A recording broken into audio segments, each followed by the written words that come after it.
here or whatever. Holler at us if you can feel your fingers. I'm officially a pansy. I'm putting the hat on top of the headphones.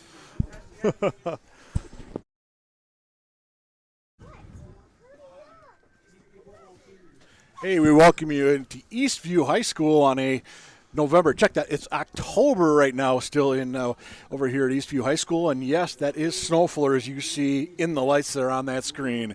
Glad to be here, part of the Eagan TV YouTube crew tonight. My name is Mike Cook, Nathan Cron alongside me. And, Nathan, boy, we've got a this definitely has a football field. Football field, I should say, not field. It does have a football field, a feel, and I just did the same thing. And now we've got the national anthem.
Six of the Eastview football players performing our national anthem before tonight's football game. Big inter-district rivalry game between the Eagan Wildcats coming in 0-6 on this season, and the Eastview Lightning are coming in at 2-4. Hey, let's start with the visiting team from Eagan. 18-8 last week against Burnsville. Closest game of the year for the Wildcats. It was the closest game of the year. They had an opportunity to maybe win that football game with a little bit of luck and maybe a few bounces. They ultimately got worn down by a physical Burnsville team. They're going to see a lot of physical play here tonight from the Eastview Lightning, and the question becomes, do these Eagan Wildcats have the fortitude, the toughness, the endurance to play 4 quarters with Eastview? And for the Eastview Lightning, they come in, they've lost 4 in a row, 2-4 on this season. Started out 2-0 with wins over Minnetonka and Burnsville here at Eastview High School. But then they went to East Ridge, got beat pretty soundly. Lost at Lakeville North on a last-minute touchdown pass for the Cougars. Lakeville North came here, crushed them 45-3, and then a week ago at Farmington they lost by 2 touchdowns. However, that's a bit deceiving because Farmington drove like 90 yards at 4 plays late in the fourth quarter and then iced it with a pick 6 in the final minute. So Coach Kelly Sherwin has seen a lot of positives out of the Lightning this year, especially as of late. Well, the Lightning certainly are having a much better season, although in fairness it's been something I think it's fair to say of an uneven season. They've played well, they've struggled, and the question I think for Coach Sherwin and all of the Lightning faithful out here tonight is, what team is going to show up? Is it going to be the team that can roll over and really make some noise in the playoffs, or is it the team that's going to maybe struggle to get past that first round playoff matchup? Or it very well could be the team that has to battle through the elements tonight, because we joked that it was November at the top of the broadcast. It's October 11th. Game time temperature 34 degrees here in Apple Valley, and with a wind chill, I'm going to guess you can knock another 10 or 12 degrees off of that at least. Wind is going to be blowing from the bottom right to the top left of your screen, and right now the flag is pretty stiff down in the north end zone here at Eastview High School. It'll be very interesting to see how their offensive philosophy changes with that weather. Yeah, the conditions are going to impact this football game. There is some moisture out there on the field. There's going to be some slipping and sliding. At least I'm betting there will be, much like there has been related to the rain. In this case, it'll be the ice pellets melting. The ground isn't really frozen yet, so you're going to get some of that mix, some of that slimy, greasy mix on top of the grass. And the wind, as you said, Mike, is very, very strong from the north end of the stadium to the south end of the stadium. And as a result, there is going to be some change in the offensive philosophy. What will be interesting to see is how it changes. Andrew Titcomb's going to kick it off for Eastview. He's going to have the wind somewhat at his back, and we'll see if he just puts this one right into the end zone. We mentioned the temperatures are cold, but at Eastview High School, as you know, there's always a chance of lightning. It's Eastview student section here. They're decked out in neon tonight. It's a neon/80s theme, we've been told. Camo is the theme for the pit crew from Eagan High School, and a fair number of them have made the trek over Yeah, they're hard to see over there, but maybe that's because they're wearing camouflage. As you look, they've got to actually hold the ball for the kicker. Yeah, that's a little wind issue there. Again, Andrew Tickholm, the kicker for the Eastview Lightning. He's a 6-foot junior. Kelly Sherwin talking pretty glowingly about him and how great they're going to have him here for another year. Good leg on this kid. Going to swing that right leg into it, and we are underway from Eastview High School. And that ball is going into the end zone. Touchback, Cats to take over at their own 20-yard line. Well, last week Eagan was, I think it's fair to say, of two minds on offense. They had we're going to move the ball and be effective moving the ball offensively, and then they had we're going to shoot ourselves in the foot and we're not going to execute our basic plays, our basic offense. And the question becomes, Mike, with every Eagan football game we watch, which team's going to show up? How is this going to happen? There are some changes that we'll talk about in a minute, but I'm sure Eagan wants to have a good start coming off the bat here. Yeah, Ethan Gugino, the senior signal caller, will lead the Wildcats out. We're in the road whites, going left to right. Here against their District 196 foe, the Lightning from Eastview. And Cats are going to go straight ahead. I believe that's Williams right away. And he runs into a host of Lightning defenders. Vandenberg, I believe, first man in for the Lightning. They're going to give him one on progress. Well, excuse me, Mike. I was just going to say, teeing off on a run play is on 1st and 10 might be a bit predictable, but it's definitely what these offensive linemen and these guys in the trenches would like to do. They want to get some sweat built up. They want to build some body heat so that they can keep pushing and shoving the rest of this game. Gugino up under center on 2nd and long for the Wildcats. And Danko going to go the other. He tries to cut it up, gets through the hole, finds a seam, and gets out across 30-yard line. First down, Wildcats. Danko with the first down of the night for the visitors from Eagan. Well, that might be. I have to say, Mike. I mean, that might be the first time, maybe the first or second time this year that Eagan's been able to do that on 2nd down. I mean, without needing 3 downs to get a first down. And I mean, they have some struggles this year, but that time at the point of attack, there was excellent blocking at the point of attack. And Danko, to his credit, did not try to get outside or be fancy with it. He cut it up the middle or cut it up inside, made the yards. I know Kelly Sherwin was telling us before the game that's something Eastview is concerned about, the way Eagan likes to run that misdirection. And Gugino's going to keep it. He'll pitch it near side, including one man and getting out to the 35-yard line. I believe that's going to be Jonah Evans, I believe, for the Wildcats. Yes, indeed it is Jonah, number 8 for the Eagan Wildcats. 55 on the stop for the Eastview Lightning is Daniel Sweden. And we asked Coach Sherwin before the game, hey, tell us some of the defensive guys that we're going to be talking about tonight, and he listed about 6 or 7 of them. Obviously, a lot of pride on this Eastview defense. Sweden was one of them. He mentioned Fredrickson, number 14, from his linebacker spot, among others. Jack Vandenberg, he was in on that first stop tonight for the Lightning. So it's 2nd and 7 for the Eagan Wildcats. Got one first down on this drive, looking to get their second.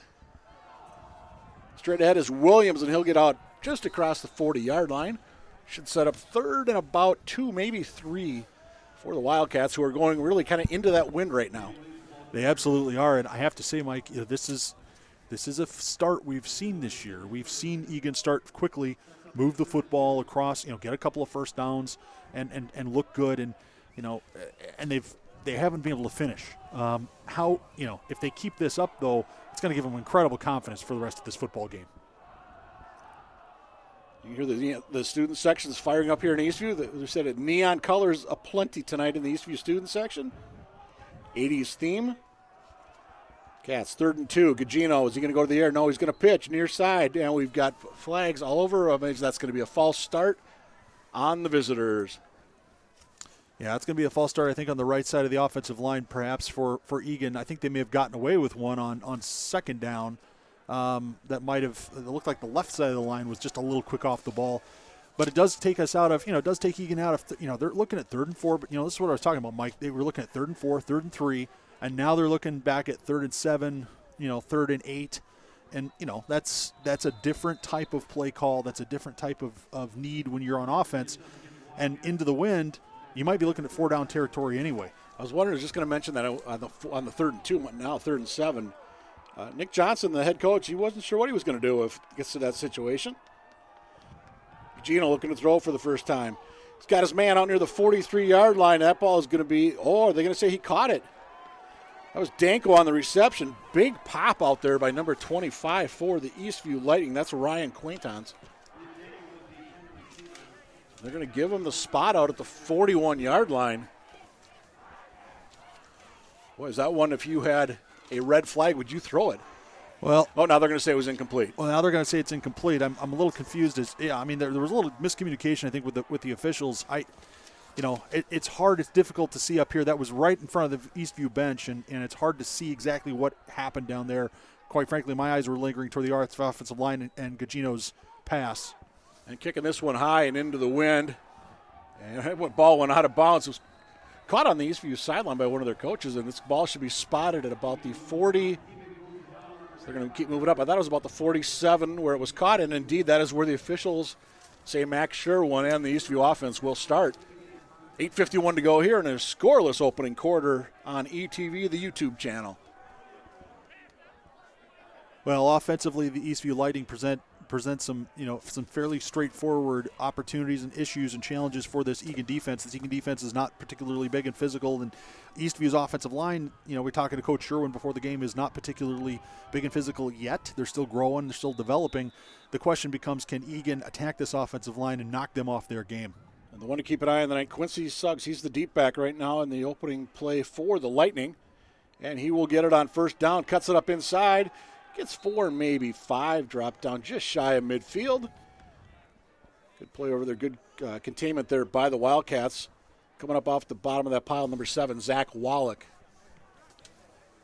And we talked to some of the Eagan coaches before the game, Mike, and one of the things that they talked about and confirmed for us was our observation of the last game where Eagan's catching blocks rather than attacking the line of scrimmage. And that time it looked, while we had outside containment, we did not attack that point of attack physically.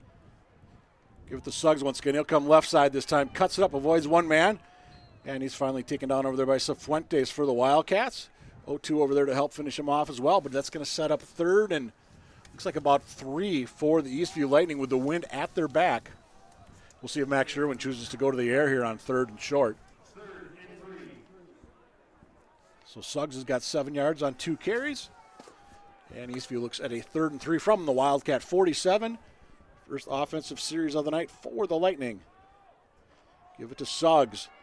Good containment from behind by Wallach, but Suggs is going to get out down to the 41-yard line, and the sticks are going to move. Yeah, credit to the Eastview offensive line that time. The pulling guard coming out from the play side made a nice block and kick-out block on the defensive end or the outside linebacker or whatever you want to call that on the Eagan defensive scheme. And it's just a situation where they need to they need to be a little more stout and not get kicked out quite as hard. Because that obviously Suggs had plenty of room. Sherwin up under center. Suggs, 4th carry and 4 plays. Tries to get to the outside. Hansen gives chase. And Oland over to help out. It's going to be -1 on that play for the Eastview Lightning. Good job by the Wildcat defense to string things out. Now that time, absolutely, Mike. That time, the backside pressure, Hansen was on that side already. Hansen is covering the outside and stringing it out, but there was nowhere to cut back. Suggs didn't have a cutback lane because the inside pursuit was attacking line of scrimmage rather than just running laterally. If they'd run laterally, he could have cut it back. Instead, he has to do what he can to try to get out of bounds. Just looking at the Eastview offensive chart that we were given by Coach Sherwin before the game, and all but one of the players on the starting offense are seniors for this Eastview squad. And it is senior night here at Eastview High School. Suggs, why not? One more time. Wallach giving chase. Couldn't quite make the ankle tackle. Suggs cuts it up, lowers his shoulder, gets to about the 30-yard line. Laid a lick there on Olin for the Wildcats, but nice run by Suggs, and the sticks are going to move once again. Credit to Suggs. That was a very patient run. He did an excellent job that time of picking his spot and waiting for the blocks to develop in front of him to give himself an opportunity. To be fair, I think it was Wallach who potentially had Suggs in the backfield, and we just couldn't quite make the tackle. And that's a situation. That's what we've talked about all season, where the Wildcats just need to make that tackle. From the 29, where have we said this before? Suggs with the ball. Wallach with the tackle for the Wildcats. Merwin was over there as well, and Oland in there as well for the white-shirted Wildcats. For those of you watching at home, if you like us are detecting a pattern here in Eastview's offense, congratulations, give yourself a gold star. If you have a talented back, you're going to keep giving them the ball until the other side, the defense can stop you. And right now, Eastview is methodically just pounding this ball at the Eagan Wildcats. And to be fair, the Cats have struggled sometimes with this type of an offense. 6 rushes for 28 yards right now for Suggs. He's been the only ball carrier, and he's going to add to that total right here.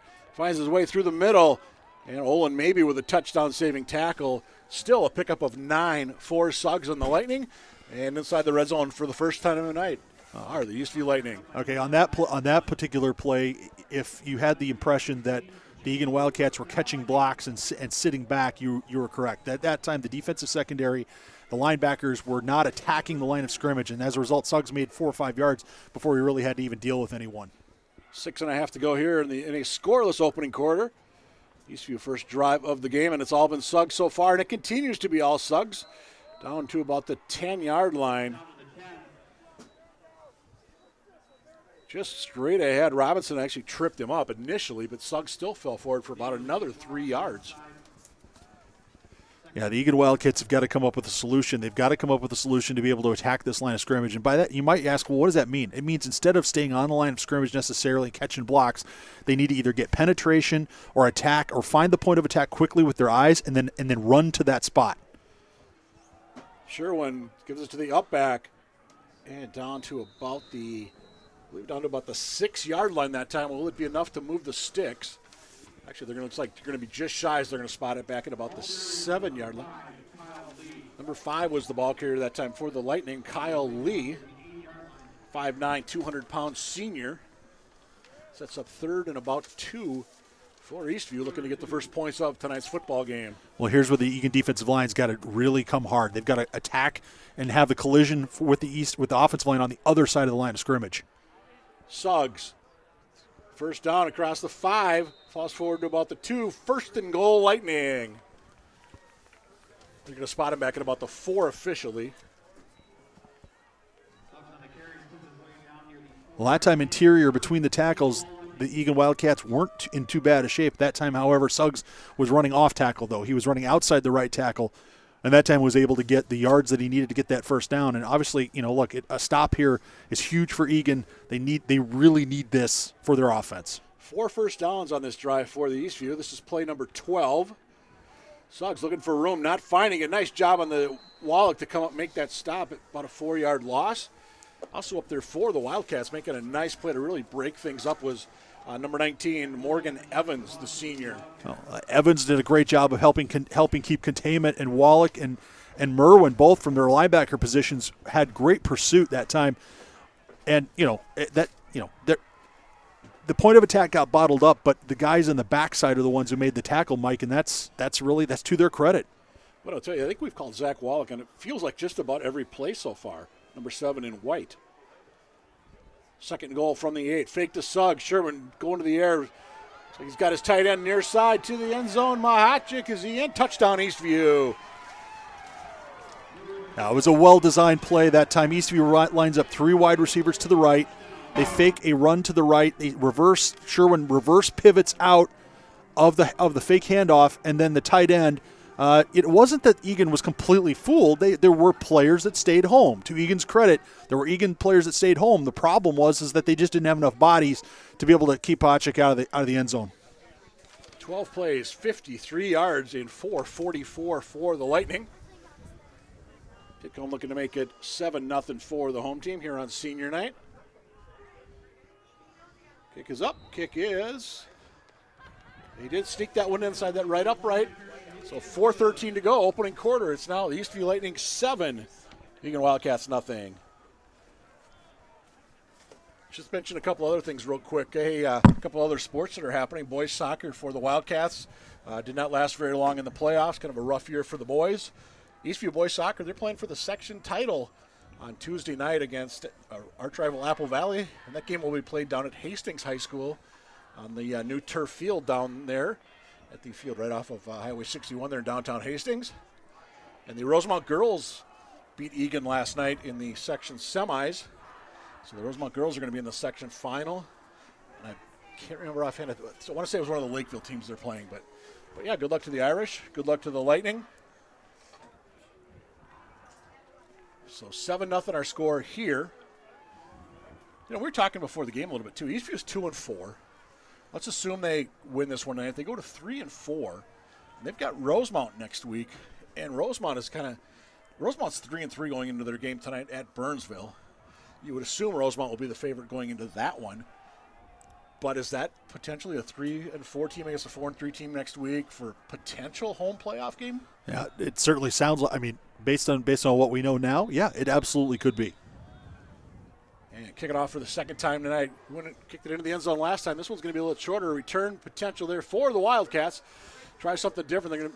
They faked it to O2 and out near the 38-yard line. Nice return by the Wildcats.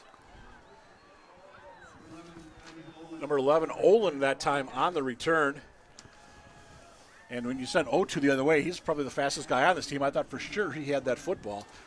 But instead, the Cats are going to start out at about the 37-yard line. Yeah, it's some nice field position, Mike. And I like that call. I like that wrinkle. That's not something we have seen so far from the Eagan Wildcats this year. To my recollection, anyway, that's not something we've seen. That's the kind of thing that Eagan's going to have to do to win this football game, to win this football game. Gugino and the offense start from the 37. This is about where the drive ended first time through. Gugino to the air. Got his man across the middle, near midfield. First down, Wildcats. That's Robinson.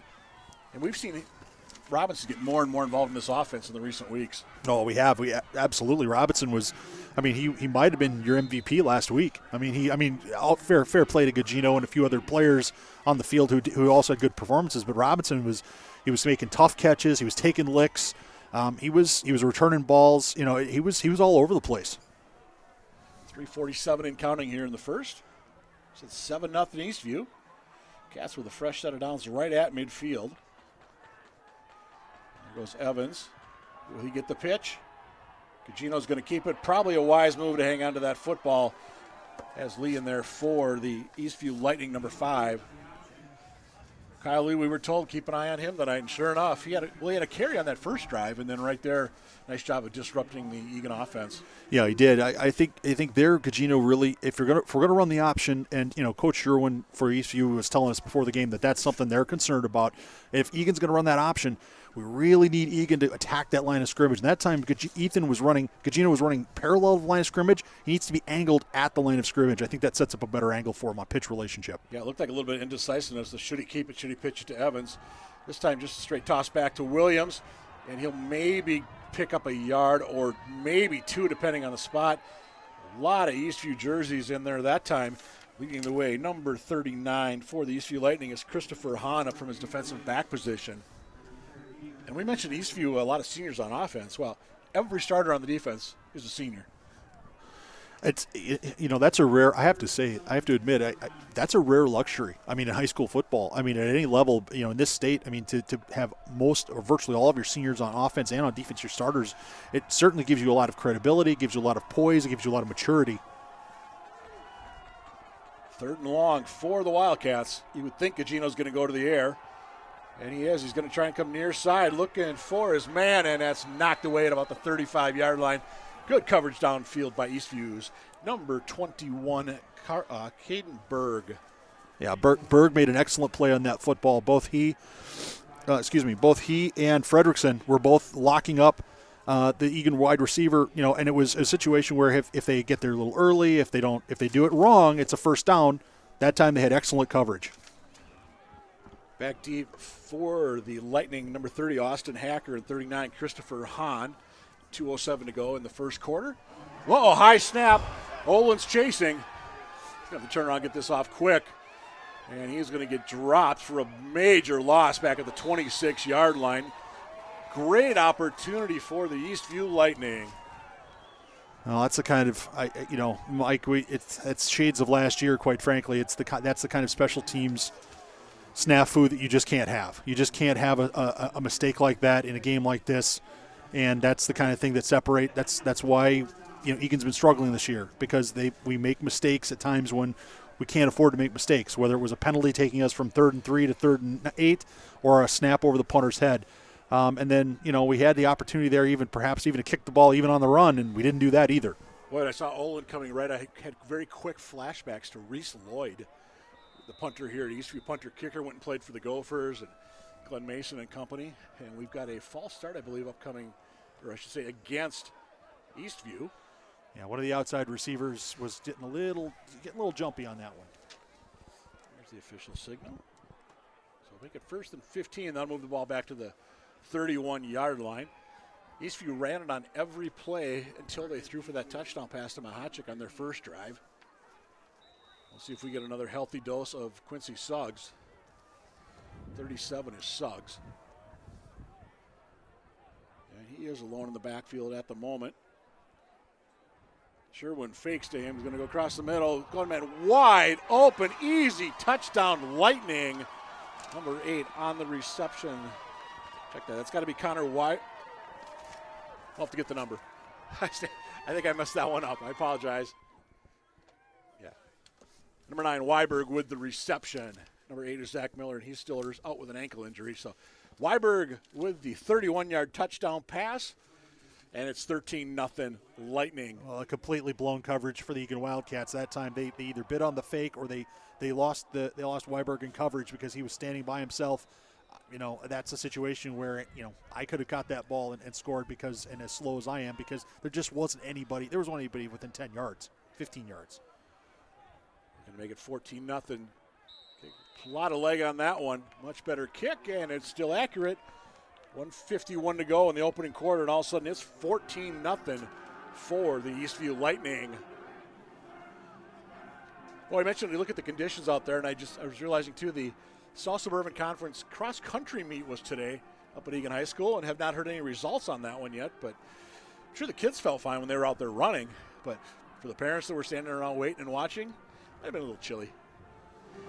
Yeah, it might have been much colder than you would have ordinarily assumed it would be on October 11th. We are in Minnesota. We're all used to crisp evenings, and at this time of the year it can get a little cold. But right now, it is unseasonably cold, and both teams have to play in the cold, right? Both teams have to play in the cold. Both teams have to deal with slippery conditions. Both teams have to deal with wet footballs or whatever. But ultimately, it's the team that conquers that and conquers those conditions and is able to overcome that is going to be successful.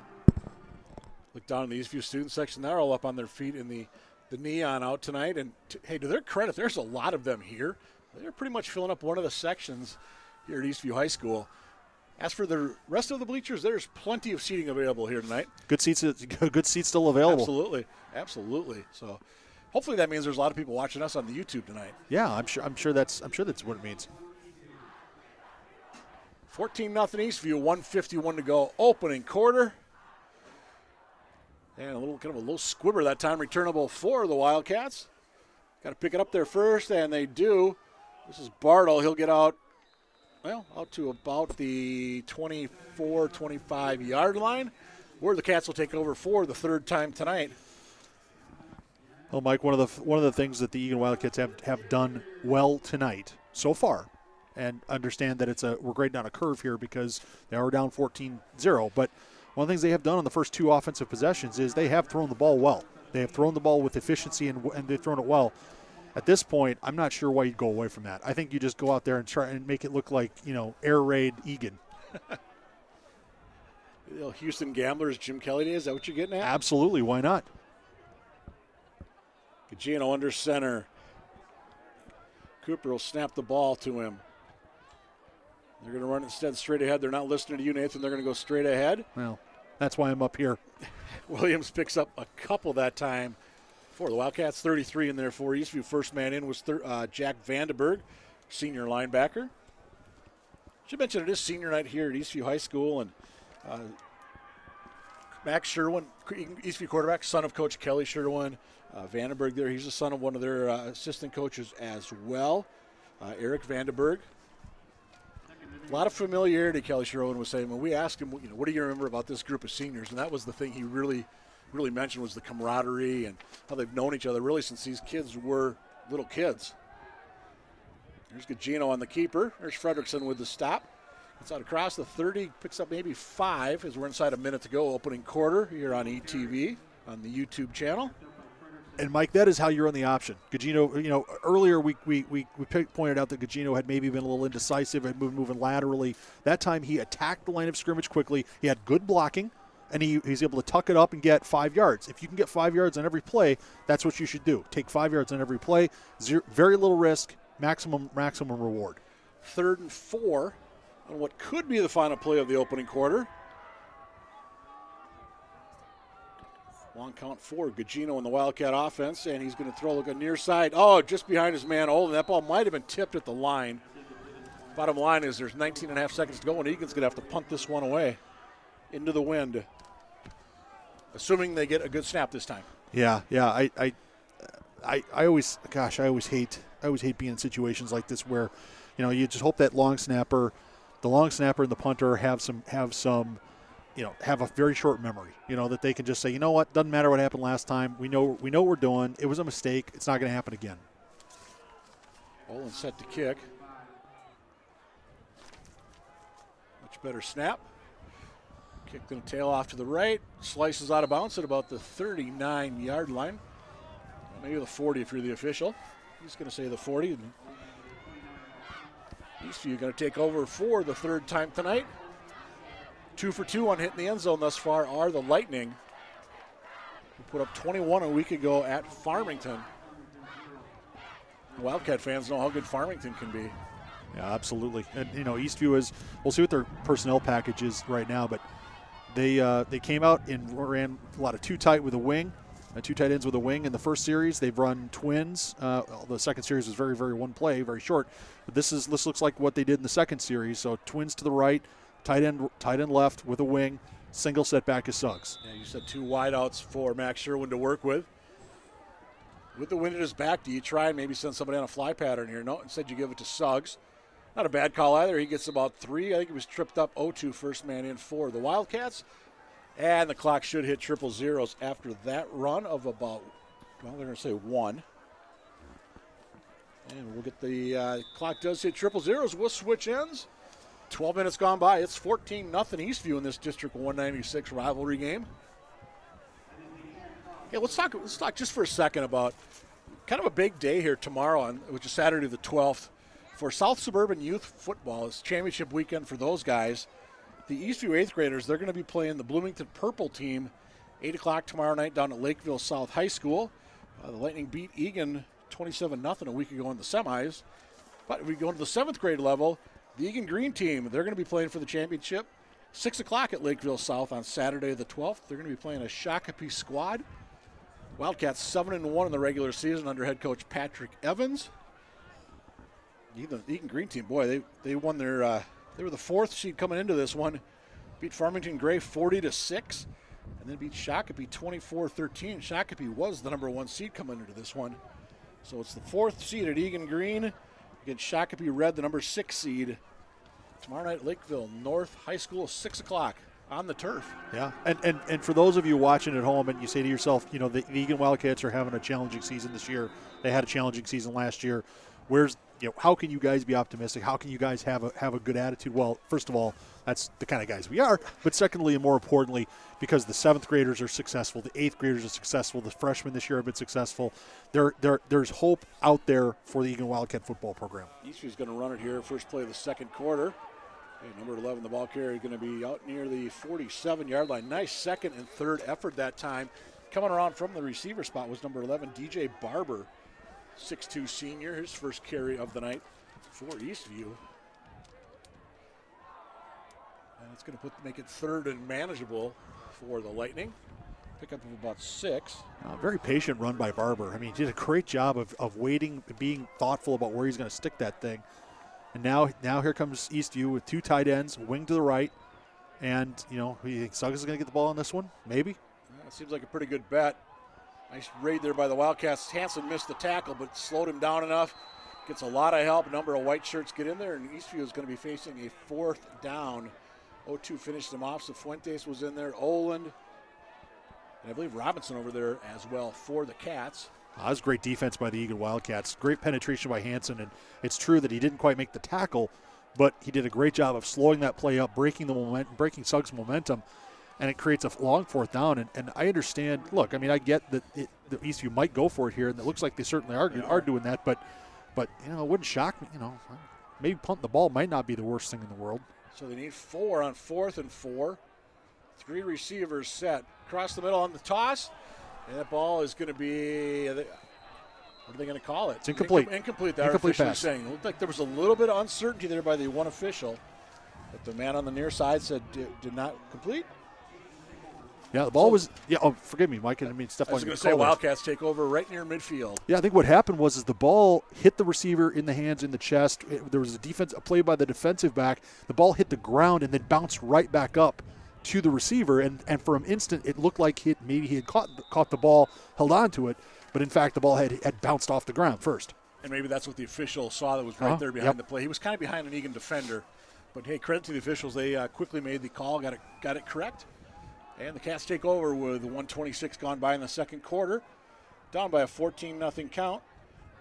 Single receivers each side for Gugino. Straight ahead with Williams, and he gets gobbled up by about 4 Eastview defenders. Fredrickson coming up off the bottom of that pile, among others, for the Lightning. It's been rare this year that the Eagan Wildcats have started on the opposition side of the 50-yard line, Mike, but that's what they've got here. And quite frankly, look, Eagan's challenges on offense have been documented. We've seen them this year, whether we've been broadcasting or not. But the reality of it is that these guys only have to go 45 yards for a touchdown. This is something that's surmountable for them. They can do this. And here goes Williams trying to cut to the outside. He actually cuts it in, and he gets about 3, maybe 4. Looks like, is that Fredrickson in there again for Eastview? And sure it is. Got a little help over there from number 33, whose name we've called a few times tonight. That's Jack Vandenberg, 6-foot senior linebacker for Eastview. 3rd and about 5 upcoming for the Wildcats in a spot you would assume has got to be 4-down territory. Oh, absolutely. The way the season's gone, the way we're punting the ball, absolutely it's 4-down territory. So that tells you what you can do on 3rd down, right? It changes what you can call on 3rd down. Same formation for the Cats. Goes in motion as Evans. Tried to run the little counter. That got busted up. Somebody burst through for Eastview. It was 55, but we have a flag on the play. It was Sundin that burst through, upended that. I would imagine that Eastview will accept the penalty, moving back 5 yards. Yeah, well, it's a dead ball foul. Yep, it's a dead ball foul, so they have to, and it's going to move them back. And so, again, Mike, it's 3rd and 5, 4-down territory, and what do? We have an outside receiver. That was a receiver, not a lineman, not a running back. That was a receiver on the outside who gets to look at the ball, and he jumped. And there's never an excuse for that when you just can't do it. Down the line. Well, you just can't do it. No. I mean, if you're scoring 85 points a game, you can do whatever you want. But the reality of it is when an offense is challenged, you cannot make you can't make mistakes like that that show a lack of concentration. Let's see if the Cats maybe try to go over the middle again. They've had a lot of success with that as of late. Gugino's got a scramble. He'll take off. He'll get down across the 40, 35. Little spin move. Barber finally knocks him down at the 34-yard line, and guess what? There go the sticks. 1st down, Wildcats. Well, I don't know if the Eagan Wildcats have a quarterback draw in the playbook, and I'm hoping they do, because if they do, they should run it about three more times in this game, because right now the defensive line for Eastview is really teeing off and coming hard up the field. Offensive line didn't do a bad job blocking that time. Gino pulled the ball down and made a good decision to say, hey, I've got green grass in front of me, I'm going to take it. And that time he wasn't screwing around trying to get 5 yards. He was going to get you 10. And I like the aggressiveness too, where he took on that defender head on, spun around, got a few extra yards out of it before Barber finally finished him off. Fresh set of downs for Eagan, down 14-0. Here goes Williams, gets about 5. To stop in there, Eastview. First man in, number 29 was Henry Levon. Very athletic player, Kelly Sherwin was telling us, and a guy to keep an eye on, especially coming from his outside position. Well, this is the type of situation where Eagan, on that last play, there was a delicious pocket of open space and green grass for Williams to run to on the left side of that line. He hit that line full speed, made it 3 yards down the field before he had to take on anyone. It was fantastic. We got to keep, Eagan's got to keep doing that. 2nd and 5 for the Cats. Gino maybe changing plays. Long count for the signal caller. There goes Evans. Here goes Williams with the ball. Ball is loose. Gino tried to get in for it. Eastview thought they had it. A couple of Eastview players say they do, but what do the men with the black and the white stripes have to say? Kind of a key play right here. And guess who's got it? It's the Eastview Lightning turnover from the Wildcats. sure if it was 21 that came up off the bottom of that pile. Berg. Bottom line, well, there's also celebrating down here on the near side with 29 Levon. So we'll see. I'm not sure who got it for Eastview. Bottom line is it's Lightning football at their own 30.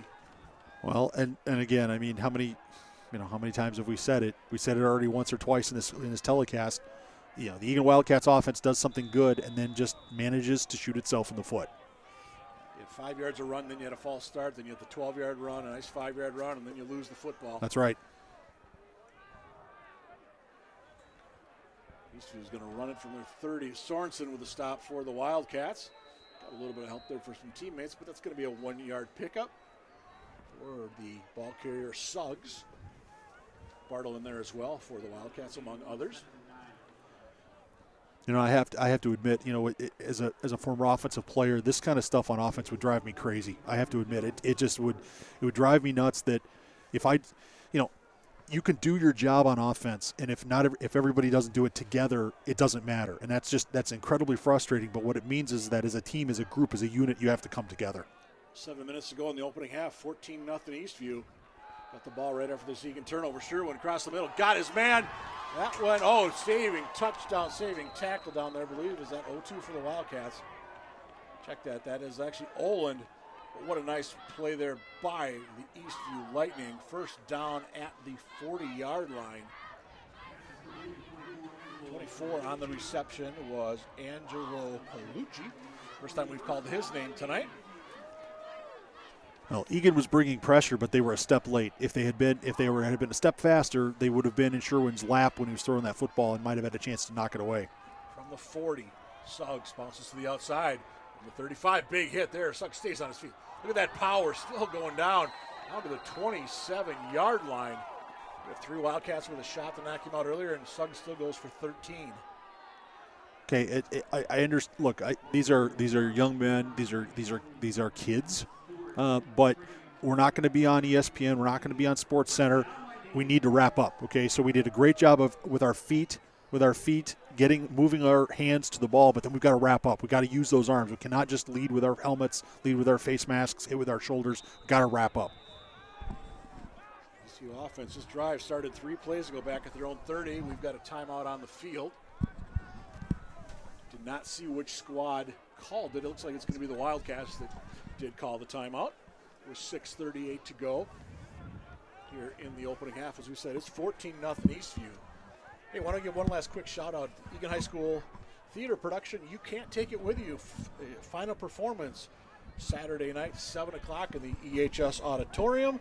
A classic comedy and winner of the Pulitzer Prize in 1936. And tickets available at the school 1 hour prior to the performance.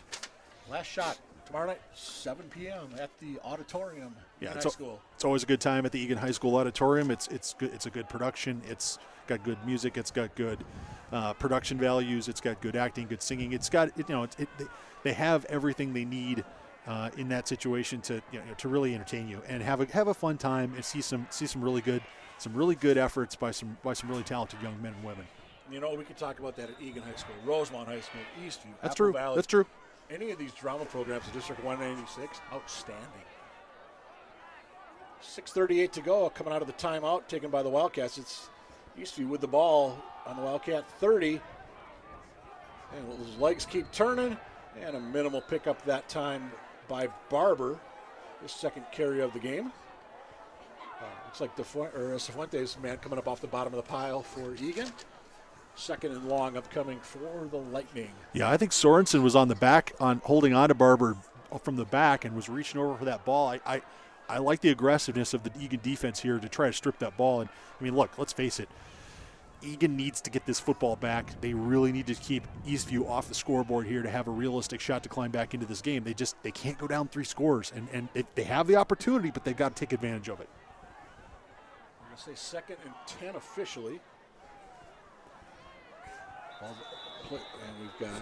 we've got flags. I think Eastview might have moved. It's going to be 2nd and 15. Yep. The left guard decided that going on 1 meant going on 0.5. So that's going to be 5 yards to the good for Eagan. Well, you saw the Wildcats. They all knew right away. And Eastview pretty much, I think most of them knew right away as well. Yeah. That's I have to admit, as a former offensive lineman, that's one of the loneliest feelings there is when you're the only guy coming out of your three-point stance, and then you suddenly realize, oh shoot, and you try to get back in your three-point stance instinctively, but you realize eventually that that's not going to work. So 2nd and long for Eastview after the penalty. Sherwin going to throw. He's going to go near side for Suggs. Kind of gets away from Wallach ever so briefly, gets down to about the 27, pickup of about 6. Should make it 3rd and 8, maybe 9 this upcoming for the Lightning. Clock stops, 6:25 to go in the half. I like that call, just a little easy pass to Suggs and see what he can do with it. Well, it's reminiscent of their first touchdown, Mike. You know, the tight end screen. You know, they line up and have the motion go one way, and then you throw it back the other way, and that's what Sherwin was doing. He looked to the left first, then he came back to the right. Now this time, my suspicion would be they'll probably look to the near side of the field and then go to the far side of the field where they have trips for receivers. So 4 receivers in the pattern. Give it to Suggs. He bursts through one time, loses the football. Cats say they have it. Let's take a look. We're still waiting for the guys from the Stripes. Eagan fumbled it away on their last possession. Did Eastview do the same? There it is, the signal. First down, Wildcats. Wow. Zach Merwin with the fumble recovery for Eagan, number 40. And the Zach attack was right there because Wallach was right there as well to jump on that football. Absolutely. I mean, that's absolutely the kind of play that you need. Look, I mean, this defense needs to do that kind of thing from time to time. They need to be able to take that ball away. And we've seen Eagan, notably against Shakopee this year, recover fumbles. But they needed that big time. This offense needed that. Now, what I'll be interested to see is offensively, what are we going to do? I mean, we can move the ball against this Eastview defense, but we've got to be consistent. 3 first downs thus far in the first 3 series for the Eagan Wildcats. Just 1 3 and out. They'll start from their own 25-yard line. They'll send a man in motion, but Gugino looking to air it out. Across the middle and incomplete, intended for, I believe that's Danko. Coverage that time by the Eastview Lighting was pretty solid. I mean, they had Danko bracketed. It looked like a linebacker-type player underneath, maybe a safety on the top. So they clearly had Danko picked out. And, you know, I think Gugino did a smart thing there by kind of firing it to a place where maybe not anybody was going to catch it except Danko and, you know, live to fight again another day on 2nd down. Yeah, let's give the O-line a little credit, too, though. Gugino had some time back there. He did. And that's right now that is one thing that the Eastview Lighting are not doing is they're not pressuring Gugino a whole lot. 2nd and 10 for the Cats. In motion goes Evans straight ahead with Williams. Runs into a wall of lightning. I believe 29, first man in for Eastview again. Henry Levant, we've called him quite a bit here in this 2nd quarter. Got some help over there from Vandenberg as well. 3rd and 8 upcoming for the Wildcats. Yeah, it wasn't a bad gain on 2nd down. I mean, it does create a situation where, you know, now we're looking at 3rd and, like you said, 7 or 8, and it's, you know, it's still a challenging down. But, you know, candidly, Mike, if you're Eagan, are you being 4-down territory? I mean, maybe not. But I think with the win at your back, you're kicking this one away. But yeah. 2nd half, I would say it is. Gugino is going to try and come near side. Robinson, the intended target. That ball is going to be picked off by the Eastview Lightning. It's number 30 for the Lightning with the pick. That's Austin Hacker, the senior D-back. Nice diving catch by Hacker. Great credit to Hacker for making a great adjustment on that football. Gugino had a little bit of pressure in his face, put some air under that football that he probably didn't want to have to put up there, and that ball floated a little bit. Hacker made an excellent adjustment on the ball, made a good job, and made sure he got both arms under that football. With 5:26 left now, unfortunately, Eagan finds itself back where it was, 3-4 plays ago, which is now we got to get a stop again. We got to get a stop or we got to get this ball back. And Eastview may or may not be as obliging this time as they were last time. And that Eagan offense had the ball for 52 seconds of game clock. So that defense is going to be back out there again for the Wildcats.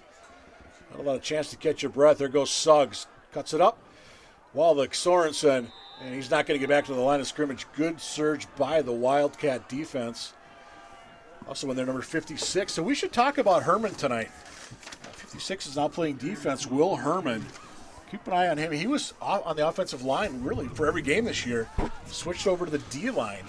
Yep. Yep, he brings some size and he brings some experience to that defensive line position. That's a obviously what the coaches saw that on offense versus defense. That's where he can help the team the most. Obviously, it has been this year for Eagan. It has been something of a rotation at that nose tackle spot, trying to find the right guy for the right scheme, the right situation. And if Eastview is going to try to pound the ball at you, Herman maybe gives you something that maybe another player doesn't give him as much as. As part of that trade, number 60, Alex Kemp, went to the offensive line for the Wildcats. 5 receiver set for Eastview. And the ball is going to be incomplete down at about the 20-yard line. Good coverage downfield and good pressure up coming from the front line for the Wildcats. Yeah, Eagan was absolutely bringing the heat. Sherwin was lucky. I have to say he was lucky to get rid of that football and stay up. Well, he didn't stay upright. He went down to the turf, but he's lucky he didn't get hurt there because he stepped right into that ball and then got hit right in the midsection. So Max Sherwin gets the play from his father, Kelly, the Eastview coach since day one here at Eastview High School, which opened up back in 1997. The fourth of the 4 District 196 high schools. Now, here's a situation where you're going to try to get somebody in the flat. You're going to try to get Suggs, or you're going to try to get the tight end in the flat. Somebody in the flat here. Throw a short pass and let them make some yards for you. And good pressure again by the Wildcats. Sherman just throws that one at the feet of Suggs. So it should be punt time, I would imagine, for Eastview. Yeah, I would think so. Although it is going into the wind. Well, and you are up 14-0 with 4:25 to go in the first half. Yeah, but I would think you'd want to give Eagan. I mean, let's face it. Does Eagan have the offense that can drive 80 yards on you? And the answer is maybe not. Yeah. Do you want to give him that, or do you want to give it to him up tight, up close at midfield? 19, Connor Smith, the Eastview punter. Christopher Hahn, 39, is the snapper. As we said, 4:25 to go in the opening half. It's 14-0 Eastview. Good snap, good kick. Fair catch called for. And that ball is going to drop down inside the Wildcat 10. Nice punt by Smith. Eagan's going to take over from their own 8-yard line. 4:16 to go opening half. 14-0 Eastview here on the Eagan TV YouTube channel tonight. Glad you're with us wherever you are. Hopefully it's a little warmer than where it is right here at Eastview High School. It's a game time temperature upper 30s. Wind chills down in the 20s. We've had some snow flurries, and as I look out right now, there's a few more flurries out in the air. And we were out there 45 minutes before the game, and we had a good snow burst. The kids were all excited. They were loving it. Oh yeah, absolutely. It was postcard-esque. It was Hallmark Channel, esque. It was great. Unfortunately, now it's ice pellets, not snowflakes. Hopefully everybody has a scraper in their car for after this one. Cats, long way to go here on this drive. Here comes Gugino. He'll keep it. Nothing happening. He hangs on to the football, and he gets dropped back. It's going to be the line of scrimmage. There's a lot of those names we've called before. Vandenberg in there. Levon. Lee up there, number 5 as well for Eastview. I'll be curious to see what some of these tackle stats are going to be for some of these Eastview players. Guys like Levon and Vandenberg, they've been in it feels like at least every other play. But I think a good job there by Gugino just to saw nothing happen and just try to make what he can. And absolutely. Most importantly, hang on to the football. Absolutely. Well, the goal here, the number one goal here is to get a first down. And that's what the Eagan Wildcats have to do is get a first down, not be punting this ball back to Eastview. Eastview does have all 3 timeouts. Cats have 2. Gino, the pitch. There's Evans. And he'll maybe get just across the 10-yard line. Fredrickson, among others, Lee in there, or not Lee, check that, number 25 for Eastview as well. That's Quaintance. I hope I'm close on that one. I apologize if I'm not. Well, I'm sure that's not the first time that somebody's had some challenges with the young man's name. So, it's, at this point, he probably has a very good sense of humor about it, right? Bottom line is he made the stop and he sets up the 3rd and 9. Yeah, that's why your name's not getting called because you jumped off sides, young man. Your name's getting called because you made a good tackle. If Eagan runs this ball, doesn't get it, do you call a timeout if you're Eastview? Absolutely. So they're going to go to the air. Gugino going across the middle. To almost throw that one into double coverage, looking for Evans. Quaintance back there for Eastview. And it's going to be with 2:40 to go in the half. Cats are going to be punting from their own end zone. Well, look, the call is fine. The call is fine. The execution, I don't think Mike was there. It looked like Gugino had some time. And I'm not sure. It looked like the coverage, though, was really, really good. And maybe that's a situation where Gugino maybe needs to find the next guy, the next receiver in the pattern. Olin to kick it. He'll kick that one from about his 2. Good snap. Eastview brings everybody except for the 2 that are back, which is Hocker and Hahn.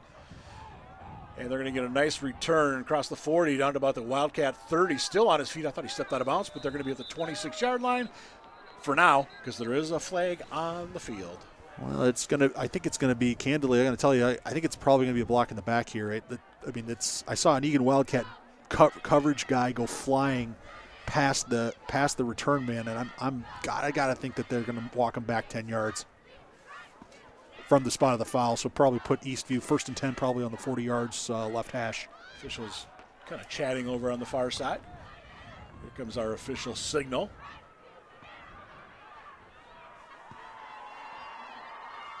Block in the back. You called it, Nathan, right there. Block in the back, Eastview. So Eastview's going to take over still. They're on the Wildcat 40 with 2:29 to go and all 3 of their timeouts available. Yeah, with all 3 of the timeouts, as well as they've run the ball, and they did run the ball earlier today as they come out in 2 tight ends with a wing. Gosh, keep running it. At least right now, we'll keep running it. Lee and Suggs in the backfield. Suggs, 40. 34 or 33. Try that again. 39, 38. 1 yard pickup that time for Suggs. Maybe 2, depending. 1.5. We'll split the difference there. And the clock's still running. I think this is fine. If I'm Eastview, this is fine because ultimately I'm going to run this ball. I'm going to see if I can pop one here. Run right at this Eagan defense that's probably a little on a tired side. It's been on the field a lot here in the end of the second quarter. Run 2 or 3 times. See if you can pop one. If not, then you can take to the air. I mean, you got plenty of time with 3 timeouts. That last Eagan offensive series took less than 2 minutes off the clock. Suggs, he'll come right side this time. Bounces to the outside. He's got some wheels, got some speed, and he gets down to about the 18-yard line. Almost combined wheels and speed. Almost said weed. That wouldn't have been good. Down to the 18-yard line. That's a pickup of 21 yards by Suggs. All right, that time that either the safety, linebacker, I'm not sure what position he's playing, the young man who was in that position had the outside containment on Suggs, and he gave it up. He stopped coming to the outside. He got frozen inside with either a dip of Suggs' shoulder or whatever it was. He lost outside contain, and that was why they went 15 yards on that play. $1:41 to go. Eastview in the red zone. Here's Suggs. Similar play. Only 4 yards that time. Oland on the stop for the Wildcats. Charles O'Toole over as well. Clock will stop, though, as Suggs went out of bounds after a minimal pickup there. Maybe 3 yards, we'll say. Put him down to the 15. Now with three full timeouts, the Eastview Lightning can think about running away from the boundary. They can go wide side of the field. I mean, look, Suggs is a fast player. The Eagan Wildcats have shown the ability to string things out and to make stops, but they've also shown the ability to give up, especially at the end of halves. Big pops for big yards. And we saw Eastview; they've been running the football all night long, but both their scores have been on pass plays, and that almost changed right there as Lee got number 5, got down to the 5. O'Toole with a shoestring tackle to save that one from going into the end zone, and that's a 10-yard pickup. 1st and goal from the 5 for the Eastview Lightning. Well, I think, I know that Eagan wants to get out of this situation, and get into the locker room, make adjustments, talk about things, but they really need to keep Eastview off this board. If there's an incomplete pass or an opportunity to be out of bounds, I'd love to see a defensive timeout here by Coach Johnson. Sherwood under center. Long count. Suggs. 6. Touchdown Eastview, 5-yard run by Suggs, and it's 20-0. Well, some of the Eagan defenders are complaining about being held inside, but ultimately you can't complain. You can't rely on that stuff. You have to play so strong and play so tough and play so fast that the officials have to call it. And even if you're being held inside, that time it was just way too easy for Suggs to be able to take the handoff at the right tackle, take a half a step to the outside, a gallop, and then hit the sideline. There just wasn't anybody there. Eagan lost outside containment, and Suggs walked into the end zone. So we Titcomb for the PAT. Andrew Titcomb, the junior. Titcombe. 2 for 2 thus far on PATs. Ball's down, good snap, and that one just snuck it in on that left post. 21-0 Eastview. 1:04 to go before the half. And for Eastview, this ties their second highest point total of the year. They beat Burnsville 34-6 back in week 2. Third time this year they've scored 21 points, including the second straight week. As you said, it is a little chilly here in Eastview tonight. I did notice down on the Eastview sideline, I don't know if we can get a picture of it, it's down by about their 40-yard line. You've got some kids around a flame deal that would look like it should be back on your deck. Yeah, it absolutely is.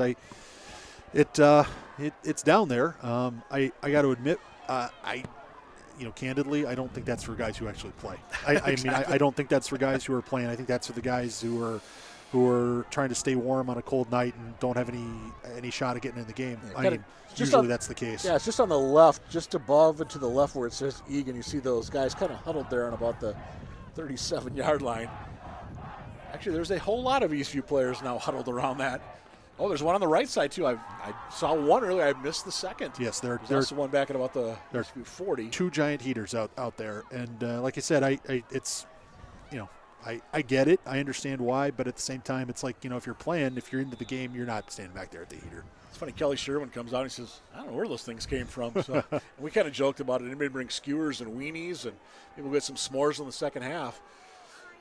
Let's see if the Cats can get a good return here. They're going to have decent starting position out at about the 34-yard line. 2 timeouts, just under a minute to go in the opening half. Eagan down by a 21-0 count. Well, the last thing Eagan needs right here is a turnover. And we'll see if Nick Johnson chooses to be a little conservative here. Just try to maybe see if something can bust, maybe by sending Williams up the middle. But Eastview's also really shown a good job of clogging up that middle, not letting the Wildcats get much of anything through the middle. Well, I think if Gugino's going to have if they're going to pass the ball, they need to start going to the outside, not the inside. Yeah, sorry, as you were saying? Yeah, well, it's pass out to, that's Gifford on the outside, and, unfortunately that pass was thrown behind him. Yep. But that's what I would be doing. I'd be going to the outside, not the inside, because what they've taken away those seam passes, like to Danko or to maybe even Gavin Gugino, but the outside receivers might have some room. By the way, Eastview still has 3 timeouts, 56.4 to go. So even if Eagan were to run it, the Lightning are going to use those timeouts. You can't take them with you. No, absolutely not. 2nd and 10 for the Cats. Sending the man in motion. That's Evans straight ahead. Williams. And Williams gets down. It's maybe 2 or 3. Comes right into the heart of it. There's a timeout taken by the Eastview Lightning. He comes up off the bottom of that pile. The usual cast of characters. Vandenberg Incorporated, shall we say, for the Eastview Lightning. She mentioned we've got 1 week left of the regular season after tonight. And it's going to be a special Wednesday night edition of Friday Night Lights over at Eagan High School. Lakeville South is going to bring that top rushing attack into Wildcat country. 7 o'clock start on Wednesday, October 16th. Friday Night Lights festivities will be going. I'm sure we'll get some of the food trucks there. Well, is it Paul's and the Eros and the Brick Oven Pizza? Yep, absolutely. We had a El Mercado burrito, I believe, was there last week. Yep. And just a good time had by all. The traditional, I don't think they still call it MEA, but it's always going to be known as MEA weekend. And then 2 weeks from tonight, 25th, Class 6A playoffs begin. Cats will be on the road. We know that much.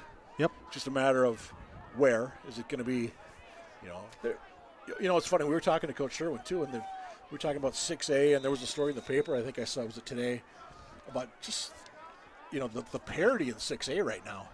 It's not the Eden Prairies and Lakeville North that are hanging up at the top. It's Wayzata's up there this year. Lakeville South is up there this year. St. Michael Albertville having a nice season. Cat's going to run it. Can they get the first down? No, up near the 40-yard line. I'm sure Eastview's going to take another timeout, and indeed they do. It's going to set up 4th and about 5 for the Wildcats. But again, getting back to that, Monsview is right there. They're kind of sneaky good, and Cretin-Durham Hall, you never know what you're going to get out of that team. So who knows where the Cats are going to end up. And we mentioned that Eastview Rosemount tilt next week. could really be potentially for a home game. And we were told, by the way, that that game is going to be played at Lakeville North High School because Rosemount's field is a mess, for lack of a better word. I mean, they've got that nice setting there down in the bowl, but they were home last Friday against Champlain Park, and it really turned into a mud bowl. Yeah, well, it's unfortunate that so many. Look, I grew up and always played on grass. I hated turf, either whether it was the Metrodome turf or other turf. Turf's come a long way since the old early Metrodome days, where you're basically playing on linoleum, green linoleum. But ultimately, the trend here is to provide, for safety purposes, to provide purity of play. You really need turf, and none of these District 186 stadiums have turf, and we're going to see what happens with that. Good punt there by Olin. Fair catch called for back at the 25-yard line. Eastview is going to take over with 40.8 seconds to go in the half. Again, we should mention that you've got that District 196 has that bond referendum coming up. November 5th is election day. I know there's some renewals in there of a current, or kind of canceling one levy and increasing that a little bit, and some other things as well. There's also a school board election that day that really you're not hearing much of anything about. So check out who is on the local school board, who's running for it. But, hey, whether you're for the levy or against it, get out and vote November 5th. 40.8 to go, 21-0 Eastview. Long count by Sherwin. Suggs cuts in, or goes in, cuts to the right. It's a block by Mahachik there, kind of helped out. That springs Suggs out with the 39. That's a 14-yard pickup on first down. Play took a little over 7 seconds. Well, that time the Wildcats had outs again. They had outside contain, and they let Suggs do a little dip with his shoulder, and then they lost outside containment. It was a different player than lost it earlier, but the result is the same. So look, ultimately, I'd rather take away the outside and make him cut it back, and then trust my teammates to pursue and flow to the ball. But we've got to keep outside containment, otherwise it will be a long day chasing him. Sherwood's got 3 guys to the left, but they're going to give it to Suggs. He eludes one man. Nice stiff arm there, and Suggs going to fight forward. Gets to about the 46-yard line. He did get out of bounds as well. I thought he might have stayed in bounds. Looks like they're going to say he stepped out back at the 43. But I thought that last little surge, he might have stayed in bounds. Does not matter because he stepped out early. Well, this kind of presents an interesting situation here where, if for some reason with 26.5 seconds left, Eagan does have 2 timeouts. If for some reason the clock is, if they fail to make ECU fails to make a first down and the clock is stopped, I mean, or even if it's not stopped, does Eagan call a timeout and make him punt the ball? Yeah, why not? Here's Suggs in the 45, and kind of trips his way over Wallach. And the clock will continue to run, or actually tripped over Olin, check that. And timeout is taken by the Wildcats, as you called it. It's going to be 3rd and short for Eastview, 16.8 to go in the half. Leave the Cats with 1. I think the chances, this is an interesting call here, Mike, because I think the chances of Eagan getting the ball back here short of midfield and then heaving one to the end zone are probably pretty small. But there's still a chance, right? There's still a chance that something bad can happen or something like that. By the way, just for those of you looking at, Eastview gets the ball to start the second half. Okay, yep. So, I mean, the chances of something bad happening are relatively low. However, the chances of something bad happening if you punt the ball are almost 0.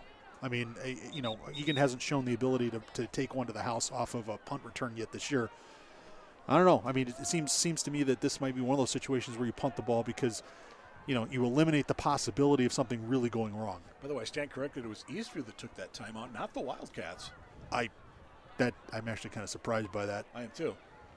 So 3rd down and 2. Well, if you get the first down, the clock will stop to move the sticks. Yep. Does that give you a little time to, if you're thinking a Hail Mary pass or maybe a hook and ladder? Maybe. Straight handoff, Suggs, 50, Eagan 45, 40. Stiff arms the man, he gets down to the 41-yard line, does get out of bounds with 10 seconds left on it through the 11-yard pickup. Gives you time to maybe one short play. Or do you just heave it right now? Well, I would candidly, I'd heave it right now. That way, if there's a chance that if you do catch it down the field, they do have to stop the clock while they set the chains. So it'd be kind of like a spike, and you can run up and spike the ball. But here's the thing: Egan's got to bring pressure. Yes. They cannot let Sherwin sit back there and throw this football. They need to bring 4 or 5 and make sure they really put heat on Sherwin, not let him get comfortable in that pocket. Wind is still howling from the bottom right to the top left of your screen. Sherwin almost falls down. He's going to have to heave it. The clock's running down. He's got a man open far side. He's short. First down, 1/10 of a second left. I think that's going to be halftime. Yep. There it is. Now it hits triple zeros.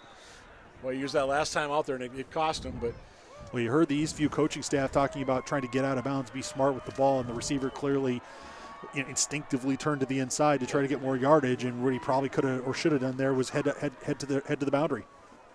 So at the half, it's the Eastview Lightning 21, the Eagan Wildcats nothing here on ETV on the YouTube channel.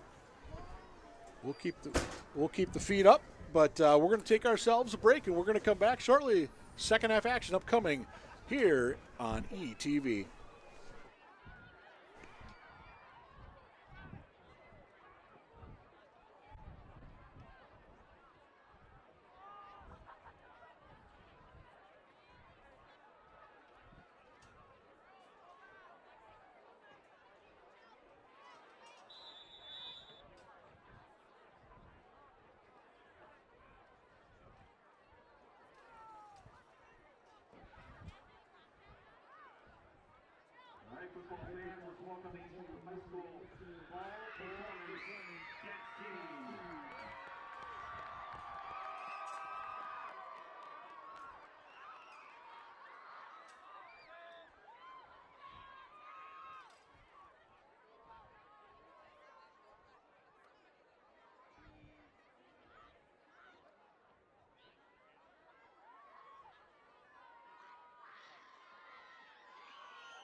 And we welcome you back to Eastview High School as we get set for second half action here on the ETV YouTube channel.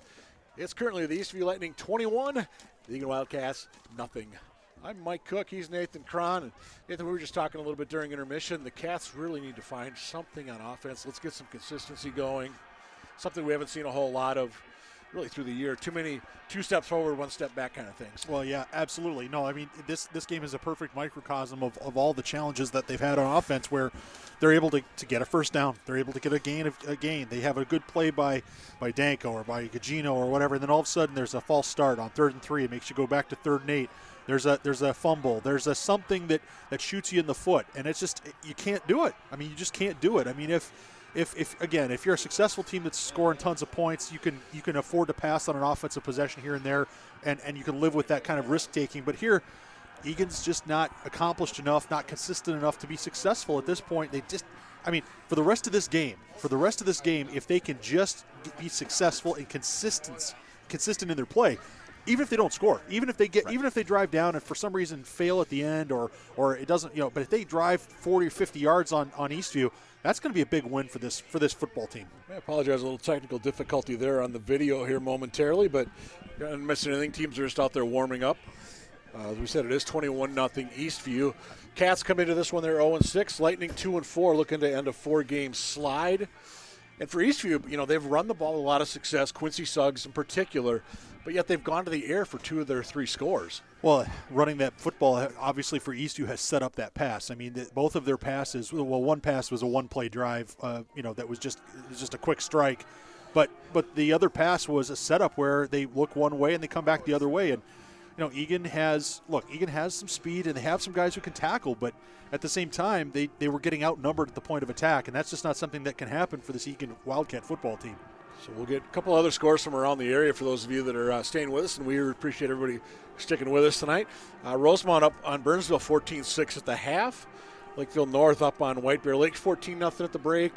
And Lakeville South, who comes to Eagan on Wednesday night, yes, he said Wednesday night, October 16th, up 22-0 on Farmington late first half. So Lakeville North, the number 2 team in the state, going to be in Wildcat country, last home game of the year on Wednesday the 16th. ETV will be there, or all plans to be there. Big full shoot on that one. It'll be senior night, Friday Night Lights, the special Wednesday edition. And did confirm, by the way, the Eastview at Rosemount game for next week will be played at Lakeville North. As we mentioned, that Rosemount field is in, it looks like a few landmines might have hit down there from what I saw in the video of that game against them at Champlain Park a week ago. So really poor field conditions at Rosemount High School. So the Irish playing a home game at Lakeville North against the Eastview Lightning. So instead of going east on 140th Street, I guess you got to go west and then hang a left. And go south, absolutely. For the Eastview fans. Absolutely. So, we're going to get set to go here, third quarter action. 21-0 is our score. I see the pit is still, I'd say about 2/3 of them remain here on the Wildcat faithful. So they're in the camouflage. Yeah, we've got the Wildcat faithful. We've got a Scottish flag. We have some blaze orange. It's impressive. It's impressive that they're still here, and it's very much appreciated by the players, very much appreciated by everybody. Mike, I don't want to call. I'm not going to make a prediction here, but I have to think that Coach Johnson at this point says, "Hey, there's still a chance for us to get back in this football game." I think he's going to pull out every stop he can. He's going to do it, every trick, every little thing. I wouldn't be surprised if on this particular kickoff they do something here that might be tricky. Noah Kipp is the Wildcat kicker. And you remember a week ago, Eagan had that fake punt really from the shadows of their own goalpost against Burnsville. That's right. And it was funny talking to Coach Johnson about that. He says Mark Henderson, the special teams coach, comes up to him and says, "Hey, if they line up right, we're going fake." And NJ was kind of like, "Yeah, whatever." They ran it. Sure enough, it works. So like NJ said, hey, he gets all the credit for it, but it actually goes to Coach Henderson. And had it failed, NJ would have gotten all the blame. But yeah, remember that was a really nice play. Sorensen throwing it across the middle to Danko for a big pickup. But the kick right there, just a typical return. And Eastview brings it out to the 45-yard line to start the second half here at Eastview High School on Neon Night for the Eastview student section. Also 80s night. So halftime they had a lot of 80s tunes cranking out. We had a little Van Halen jump. Ironically, they were playing The Heat Is On from Glenn Frey back in the day. And The Heat is definitely not on here tonight. Game time temperature well down into the 30s at this point. Wind chill in the 20s. Still a strong breeze coming from the bottom right of your screen to the top left. And yes, there are flurries in and about coming down right now, actually. Maybe flurries / sleet. And as always, there's still a chance of lightning, who just took a penalty, we believe, but the ball stays at the 45-yard line. I don't understand that one, Mike. The tight end and the wingbacks were shifting from the right to the left, and for some reason that might have been an inadvertent whistle. It might have been an inadvertent whistle. Everybody's just testing to make sure they still work out here in the cold tonight. Suggs on first down, good coverage that time by the Wildcats. Olin coming up from the secondary. And minimal pickup that time for Suggs, who had a very good first half for the Eastview Lightning. Definitely their main ball carrier thus far tonight. Now, interestingly enough, if Eagan's coverage on that kickoff return, I want to come back to that. That kickoff return coverage wasn't great. It was a relatively short kickoff. If you're not going to get a deep kickoff, if you had onside that opening kickoff and they had recovered it, you would have only given up 5 more yards of field position. Yeah, pretty much. So I'm just throwing that out there. It's one of those situations where at this point you just got to do something. There goes Suggs. Nice job by Merwin to trip him up. Suggs had some room on that outside, but Merwin got down, made the ankle tackle, and it's going to be 3rd and long. Might have been a tackle too. Could have been. Well, it was a tackle around the ankles, so it's a tackle. Wow, that's good. Good. I was just saying I was saying out loud what your head was doing. So I appreciate that covering for me here on a cold night here at Eastview High School. Yeah. 21-0 your score, as you see there on the bottom of your screen. ETV Sports, happy to be here tonight, bringing you the game on the YouTube channel. Tell your friends, tell your family, tell your enemies. Check us out. This game will be recorded. It'll be up on the old YouTube, and we've got a 3rd and 9 upcoming for Eastview. Now there was a penalty. There was a penalty on Eastview in that play, but Coach Johnson for Eagan did decline the penalty to set up a 3rd and 9 rather than give him 2nd down and I think it would have been 2nd down maybe 19. Either 19 or 15. Yeah. So instead, Eastview huddled about 20 yards behind the line of scrimmage, assuming the Cats were going to take it. Instead, 3rd and 9, just their side of midfield. There goes Suggs in motion briefly. Sherwin looks this way. He goes back the other way. Far side, good coverage there by Sorensen.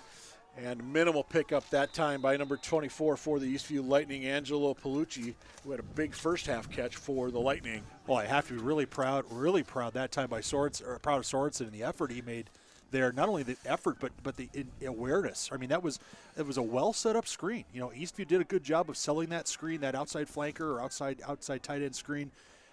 They did a good job of setting that up, and there were blocks out in front. I mean, had Sorensen not been able to make that tackle, that would have been a 1st down.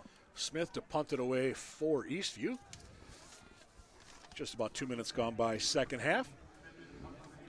And it starts to snow a little bit harder here on the eastern side of Apple Valley.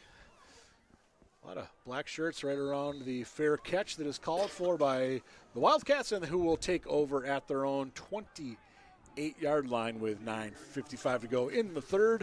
Looking to get something going. Hey, we should mention, I want a special shout out to Aaron Thomas from ETV. He's here tonight making sure this thing's working like it should. And Dalton Gruber, man, MVP tonight. He's up on the roof with our single camera shoot. And we saw him at halftime, and I think the icicles have finally thawed for Dalton. But a little chilly up on the roof tonight. We'll be evaluating him for frostbite at the end of the game. That's no right. question about that. It's very cold. It's not for the faint of heart. And all of the people that do this work for ETV are volunteers, and really as a community, we all say thank you to them, because it's not easy, and it does take time away from other things that you can be doing. So it's excellent. And Mike McAtee apparently back at the studio, set up some highlights, put those out on the YouTube already and the Twitter feed, and. Of course, he's in there where it's nice and warm back at the studio. And now we've got Eastview marching backwards again. This time with a ball move 5 yards. It will. Let's see if the Lightning were offsides. It's like the Eastview coach is looking for an explanation. Arms outstretched. Kelly Sherwin's going to step out to about the 30-yard line. It's going to be a 15-yard penalty by the time we're done there here. You go. I think you've got either an unsportsmanlike conduct or a personal foul penalty of some sort. But I have to admit, I saw a flag pop in the air, but it did not look like there was a lot of, candidly, it didn't look like there was a lot going on over there. But But I think the Eastview coaching staff is rightly asking, what's going on, and I'm sure if the officials once again an explanation, they'll try to figure that out. Yeah, just on the bottom of your screen, right below where it says Eastview, you see Coach Sherwin out briefly, getting the explanation. Likely won't agree with it, but as it is, the Wildcats good field position for their opening drive here of quarter number 3. Well, Mike, you mentioned that there were a number of black shirts around the receiver as he was trying to field that punt, and I think there's a chance we're hearing from the official score that might have been kick catch interference, which is a 15-yarder against Eastview. So Gugino in the offense, give it to Williams, and it's going to be second and long as about half of the Eastview defense in on that stop. Lee in there among others, number 5. 29 is in there again, that's Levon. And we can pretty much assume Frederickson, Vandenberg, and company. Yeah, the Eastview defense has done an excellent job tonight of gang tackling. When Eagan's done it, they've been successful. When they've tried to take guys on one-on-one and make big hits, highlight real hits, they haven't always been successful. But Eastview's figured out that formula of all of us to the ball. Receiver reach side for Gugino, and he'll pitch. Maybe not a good idea. Danko is going to get dropped. There was Lee in there for Eastview once again, along with number 55, whose name we haven't called in a while, Daniel Swedin, the big 6'3" defensive lineman for Eastview. Called him a couple times, I think, early in the first quarter. But since we haven't really called him that much. But again, makes a nice play there for the Lightning. It's going to set up 3rd and 11 for the Cats. Yeah, it's going to be 3rd and a long ways. That's an option where we're not attacking line of scrimmage, and in part because I don't think the blocking at the point of attack was where it needed to be. But ultimately, this offensive line's got to get back to what it was doing to be successful. 8.5 to go in the third. Cats' first drive of this quarter. There's Danko. He's going to be out near midfield. Let's see what the spot is. I think he's going to be just a hair shy. Looks like on the initial spot. Good coverage back there by Eastview's Quaintance. And are they going to move? They are going to move the sticks without even a measurement.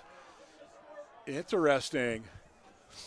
You hear some of the Eastview coaches up here in the box questioning that, saying it should at least be a measurement. And I agree with them, quite frankly, but it's real close. If that stick's right on the middle of the 50-yard stripe, the ball is just short of the mid of that 50-yard stripe. But gosh, I don't know. I mean, I don't know how you do that. I don't know how you do it without a measurement. That's right.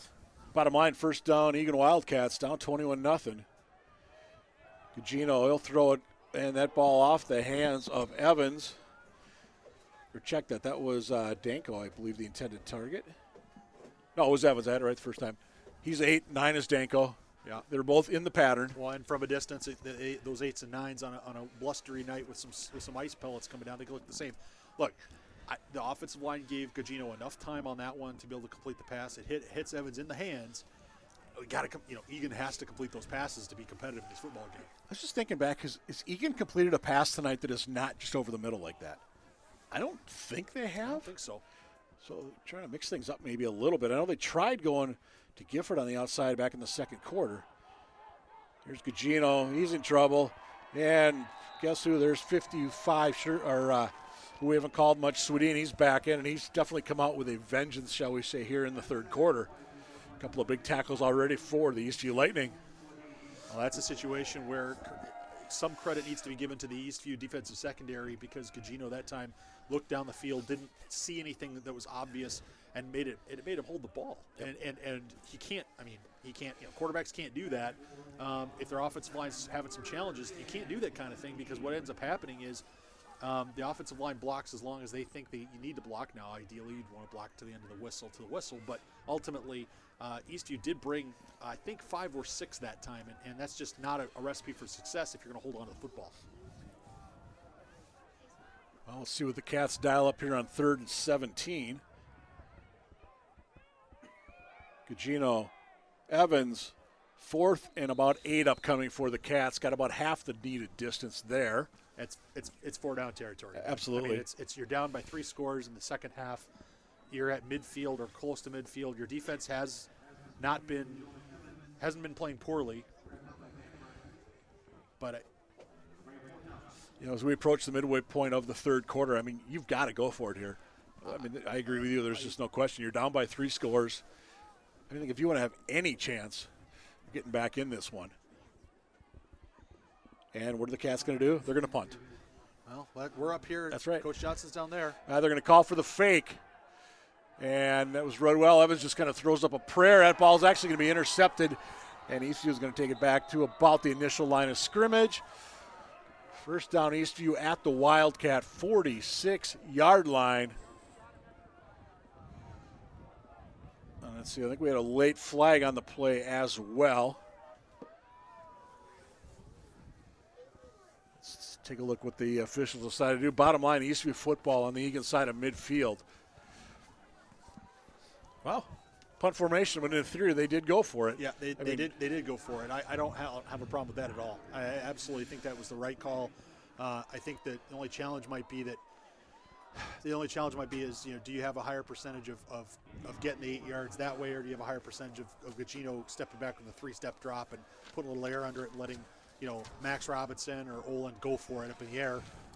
Again, the coaches know their personnel better than I do, so I'm willing to go with them on that. But look, Eagan was clear. Eagan understood the stakes, and that was a good call.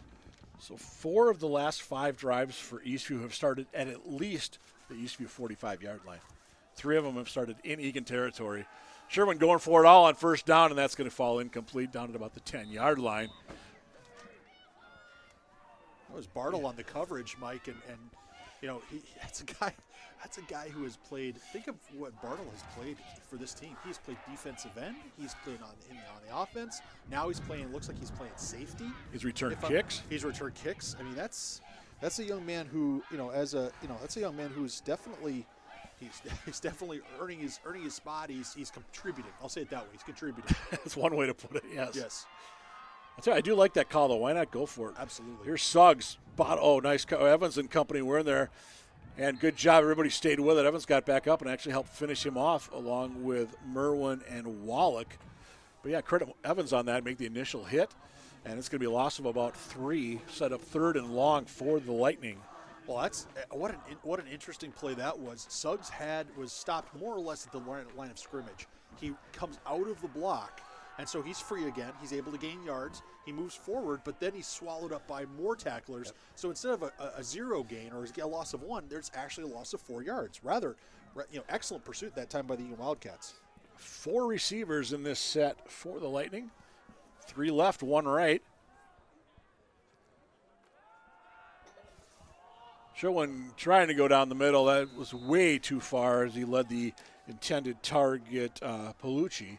And it's going to be 4th down, Eastview. And I would think they go for it here. Well, Eagan has not. Again, I mean, part of this is you have to. Down and distance is obviously a part of the analysis, but does Eagan have the ability to drive on you? And the answer is, at this point, no. They've not shown that ability. They can. I think they can. I think I sure as heck hope they can, but they haven't shown that ability. So I'm actually surprised Eastview's not going for it here. But they're going to kick it away. I suppose you want to maybe just pin Eagan deep in their own end.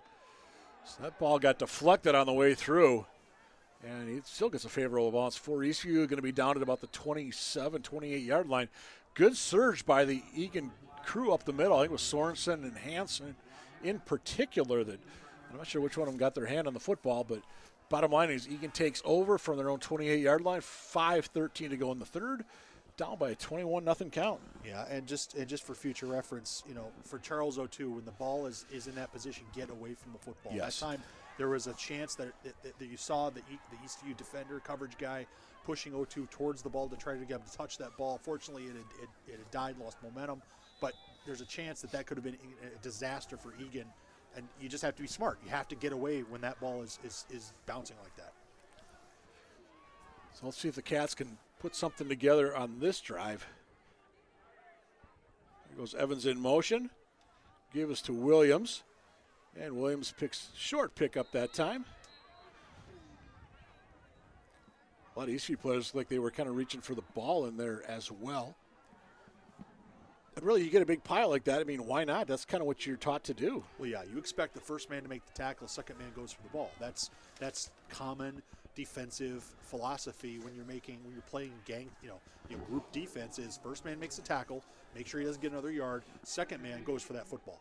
By the way, Evan Stolpa, the nose tackle for Eastview with that stop. I believe that's the first time we've called Evan's name this evening.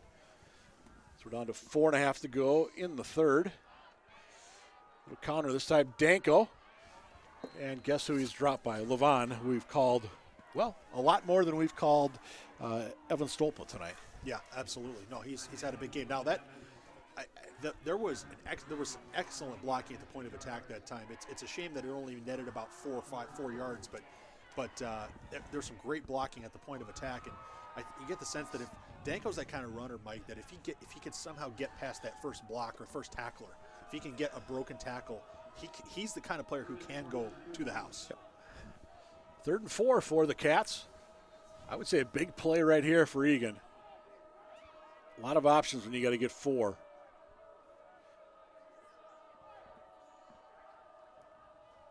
Gagino, he'll pitch. Near side, and it's going to be 4th down Wildcats. Read very well by the Eastview defense. Absolutely nowhere to go for Gavin Gagino coming up off the bottom of that pile. First time we've called Gavin's name tonight. And it's going to be, looks like punt time for the Wildcats. At least they'll line up to punt. Yeah, they'll line up to punt. I wonder how many more of those fakes they've got drawn up on the chalkboard, but that time Gavin Gagino gets the pitch. He hesitated, Mike. I mean, yep. he did hesitate as he's coming around. He has to realize that down and distance-wise, he just has to put his head down and try to get 2 yards. I mean, if he gets 2 yards there. Oh, bad snap. Look out. Oh, got it off. Little knuckle kick, a little hook to it. And nice roll. That's going to be a nice net on it.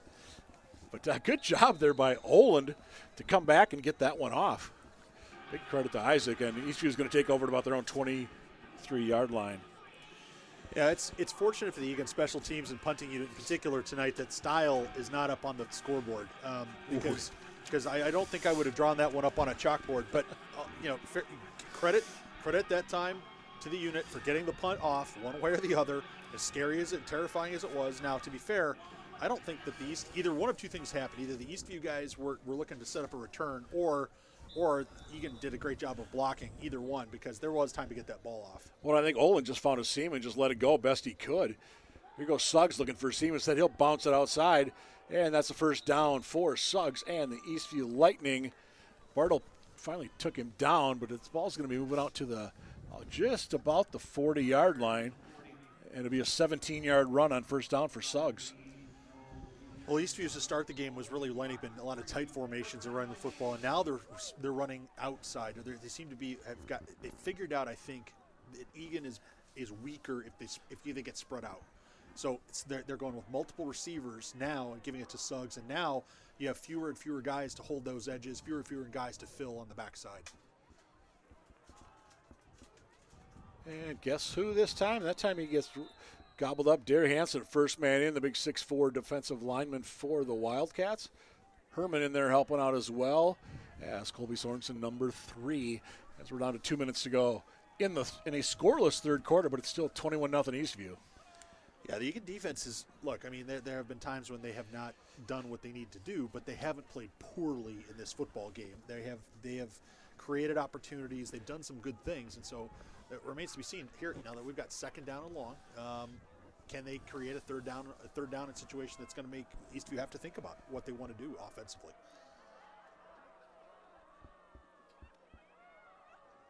Sherwin, he'll throw it on second down, maybe. Good pressure by the Cats. And Merwin will finally finish him off, but boy, Hansen gets credit on that one. Cifuentes should get some credit. Herman, Sorensen. And it's going to be a loss of about 4 on the sack. Well, Eagan was absolutely bringing heat. They certainly tipped it as that play was starting to develop, and either one of two things happened. Either the offensive line didn't necessarily pick up who they needed to pick up, or they didn't execute what they wanted to do. They obviously felt like they were okay, making those blocks, but just for whatever reason it didn't work that time. I'd be a little concerned about how that ball was being held by Sherwin. That ball seemed to be out a lot, away from his body, with a lot of traffic around, and maybe that would be a coaching point for later. Final minute of play, third quarter. 3rd and long, Sherwin. Good pressure by the Cats, just sets up a little screen. He's going to get out near the 45-yard line on the reception by number 7. His first of the game is Cole Peterson, the 5'9" senior wideout for the Lightning. And it's going to set up 4th down and about 6, maybe. So they picked up about 8 on that play. Yeah, something to remember. It's the Eagan defensive line. That time, Hansen and one of his teammates, whose number I couldn't pick up, were both in on Sherwin. And look, when one of your buddies is already a couple of yards closer than you are, and you got to turn around and look for that screen guy. You got to look for that check down back in the screen pass. And so that time, that being said, hey, it's fourth down. I mean, it's fourth down and 5, 6. And it's also going to be the fourth quarter because the clock stopped with 1.1 seconds to go. Timeout was called by someone. I think the Wildcats. Yeah. And actually not a bad call because Eastview is going to punt this one into the wind, assuming they do punt it. So the Cats could have decent field position. But yeah, 1.1 seconds to go. It's at 21-0 Eastview. Again, credit to the members of the pit that are still here. Probably half of them from the original. And as for the adults, I'm kind of sparsely attended by the Eagan adults tonight. But I'm going to guess a few of them are maybe visiting some of our sponsors tonight over at Cooper's or Bald Man Brewing or Wyatt's Twisted Americana. Could be watching at home too. Sure. Hopefully they're visiting one of our sponsors. Oh, that too. But yeah, 21-0 Eastview. Hopefully we've got some viewers maybe down in the other parts of the country where it's just a wee bit warmer than the wind chill of about 20 degrees right now with snow flurries. And it's virtually every part of the country is going to be warmer than us right now. The scoreboard now says 8.1 seconds left. Yeah, It was at 1-1. It was at 1-1. Apparently there was a timeout call. There must have been a timeout called, and there was just somebody missed the signal because we can hear some of the crosstalk here in the booth, and they did add some time. As long as we're mentioning establishments, somebody I heard say Rascals is one of the big sponsors for Eastview football. So I'm sure some of the Eastview faithful will be down at Rascals checking things out after this one. They're going to say 7 seconds, I guess, officially on the clock. There we go. Doesn't change anything. Still 21-0 Eastview. 7 seconds should be eaten up by this play, one would think.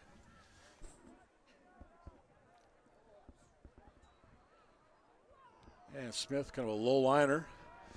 And everybody backs away from it. Everybody wearing white. And ball down at the 30-yard line, and that's going to take us to the fourth quarter, maybe. Because there is a yellow hanky back at the 32-yard line. There was contact with the Eastview punter.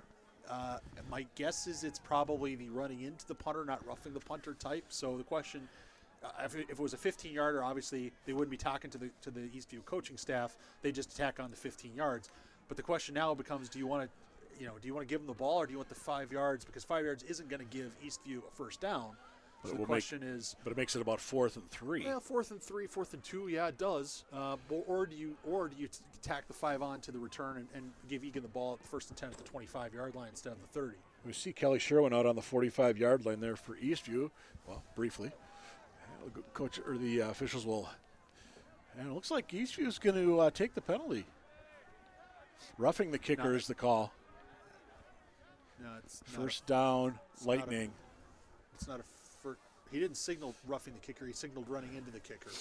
What? But then he did signal first down. I'm utterly confused. So it's not a first down. It's okay. So all right. So I guess it is roughing the kicker. Yep. So there go the sticks. He did signal a personal foul. He did not signal a personal foul, which would have been roughing the kicker. It was running into the kicker. So that time the signal, and candidly, it wasn't. It probably could have been a 5-yarder versus 15, quite frankly. So if all that, why in the world would you have to go over and talk to Coach Sherwin for 40 seconds? Yeah. I mean, that's just it's absolutely bizarre. And apparently we have an untimed down. Because of the end of the half. Right, end of the quarter. Perfect. End of the quarter. Excuse me. You're right. What a bizarre set of circumstances.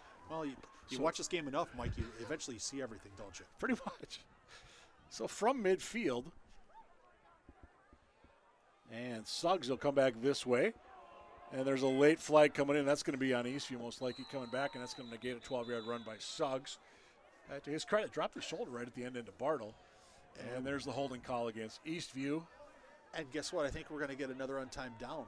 I think so, too. Well, if it's on the offense. Well, I don't know if that means we go to the fourth quarter or not.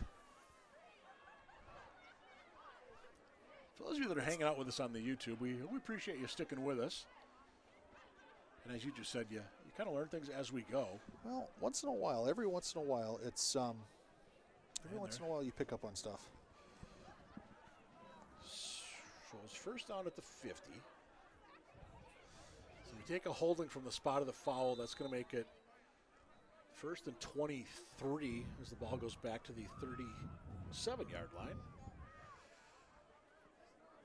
So first and 23. Another untimed down. Does count in the stats, however.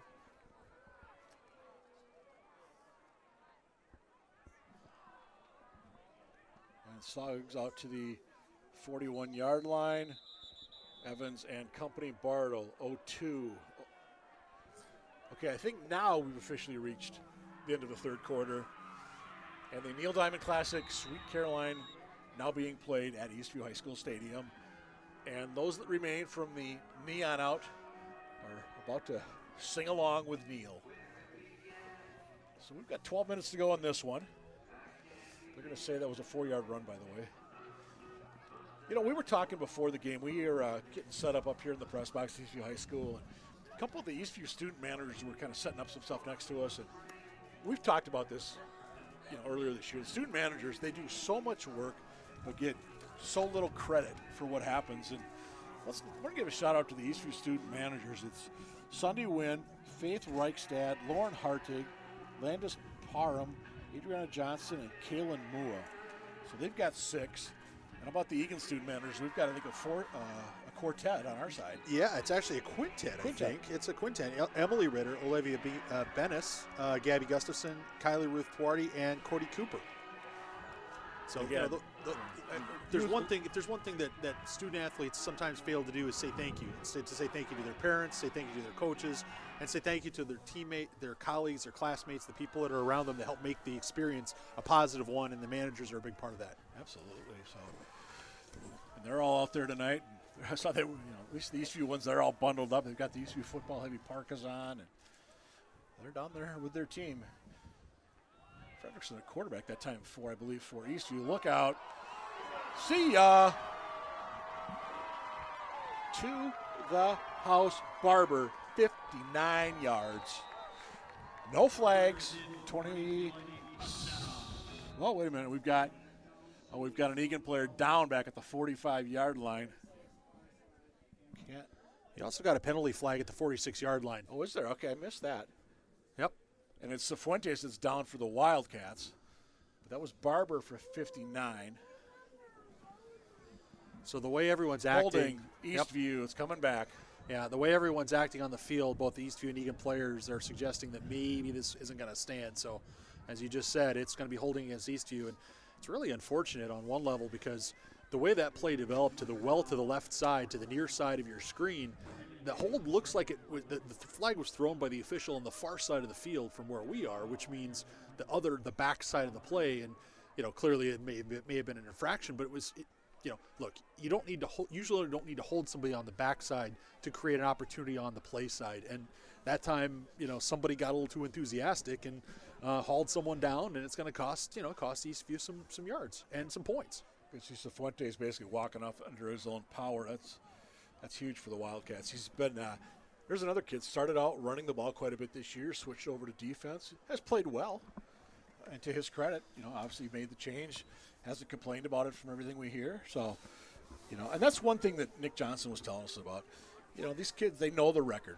They know, the wins, losses, and some of them have not been very pretty. But, I said the kids are still out there every night, every practice. They're fighting. They're giving their best. They're not hanging their heads. Just something that, obviously when you're 0-6, something that could very easily happen. Yeah, one of the most important things you can do one of the most important things you can do as a life lesson is to stick with things that are hard. I mean, it's easy to give up on something, whether it's a class that you're not very good at or you have to work extra hard to learn, or if it's a sport or it's a relationship with somebody. It's easy to give up on stuff. The hard part, the thing that builds character, is sticking with it through those tough times. So instead of putting 6 on the board, they're back at the 36. There goes Sherwin. Goes up a rainbow, and that's going to be dropped instead. That was Olin. I think he had it in his hands and just couldn't quite hang on. So it's going to be 3rd and long for Eastview. Well, credit, we've occasionally had some question marks about the Eagan defensive secondary about how they cover. Oland and Otu absolutely had the Eastview receiver bracketed. There was no way, there's almost no way he was going to catch that ball unmolested. So excellent coverage that time. Sets up a very long second down. Third down. Check that. Well, third listed on the board, and then the down marker showing second down. Right. I'm not sure what's going on. No, we're calling a penalty against Eagan. That's what's going on. Oh, jeez. I didn't see it. And it's a big one, too. I think we're calling rough on the. I bet we're calling rough on the passer. That's exactly what I think it is. There's a lot of traffic around Sherwin at that time. Yep. I didn't see it, but that's because my eyes were probably moving towards the ball where the ball was headed. I would agree with you on that. I did the same thing. So first down Eastview at the Wildcat 49-yard line. It's odd. They've still got it listed as second down, though. So if it is a personal foul, well, okay. So it's high school football. Maybe a personal foul if it's not a dead ball. It's not an automatic first down. Okay, second and 10 Eastview, regardless they're from the Eagan 49. 4 receivers for Eastview. Instead, they're going to run it. And why not run it? Because that's going to be a 50-yard score by Suggs. That's his second of the night. 27-0 Ning.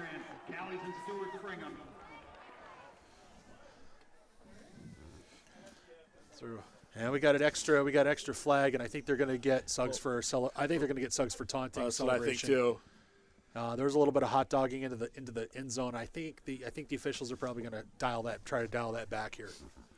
Yeah, we don't have the replay. We're just a single camera shoot tonight. But yeah, he kind of had that left hand out. I noticed that as well.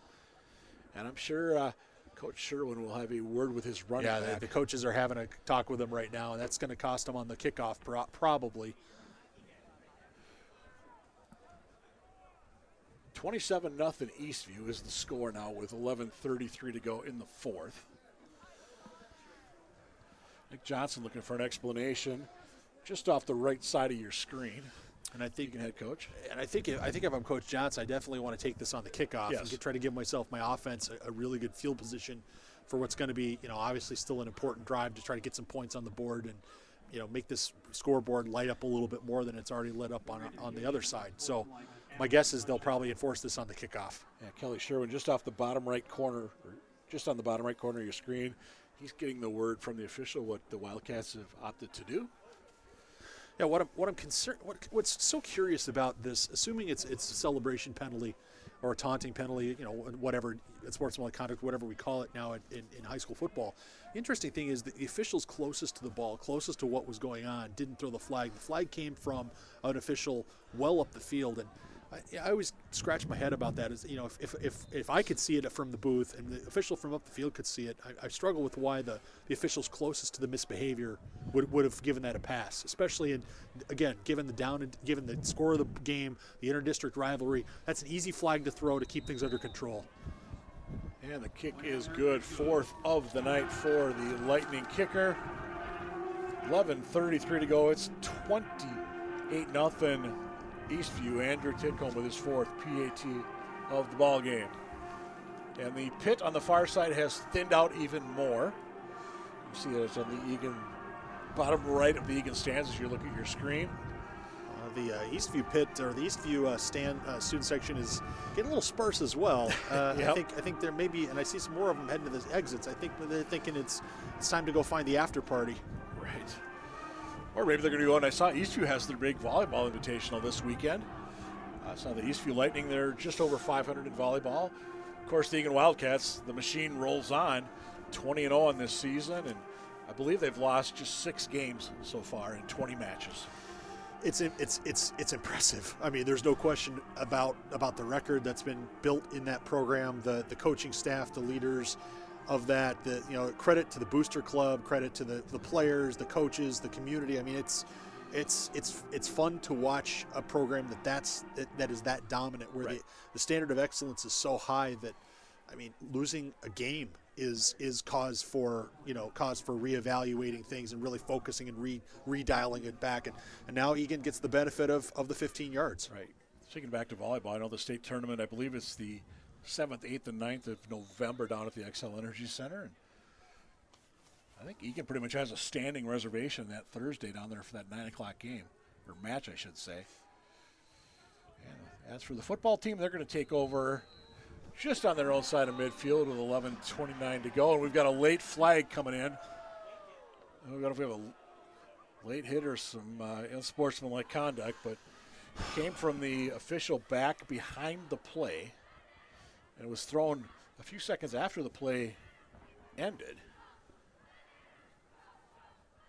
Personal foul, Cats. Well, this is precisely the kind of stuff that, we talk about inconsistency and lack of discipline, whether it's jumping off sides or whether it's fumbling the ball or not carrying it properly or whatever the deal is. But, this is the kind of situation where, they help you out.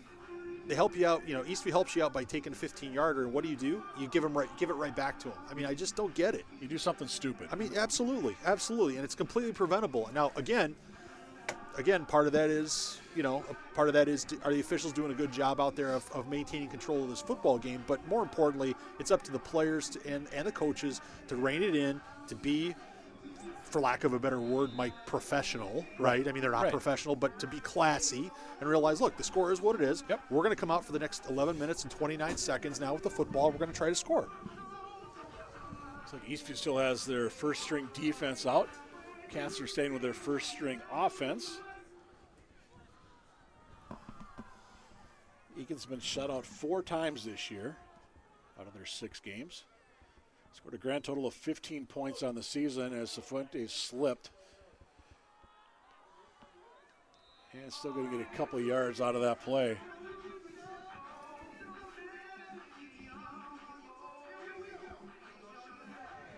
Actually, I stand corrected, that was not Cifuentes. It was just 25, Michael Murphy, the ball carrier for the Eagan Wildcats. First time we've called Murphy's name tonight. I have to say, Mike, I think this is the first time I've had a stadium play music in between plays like this. I know they're trying to keep everybody warm down there, but I think it's kind of interesting.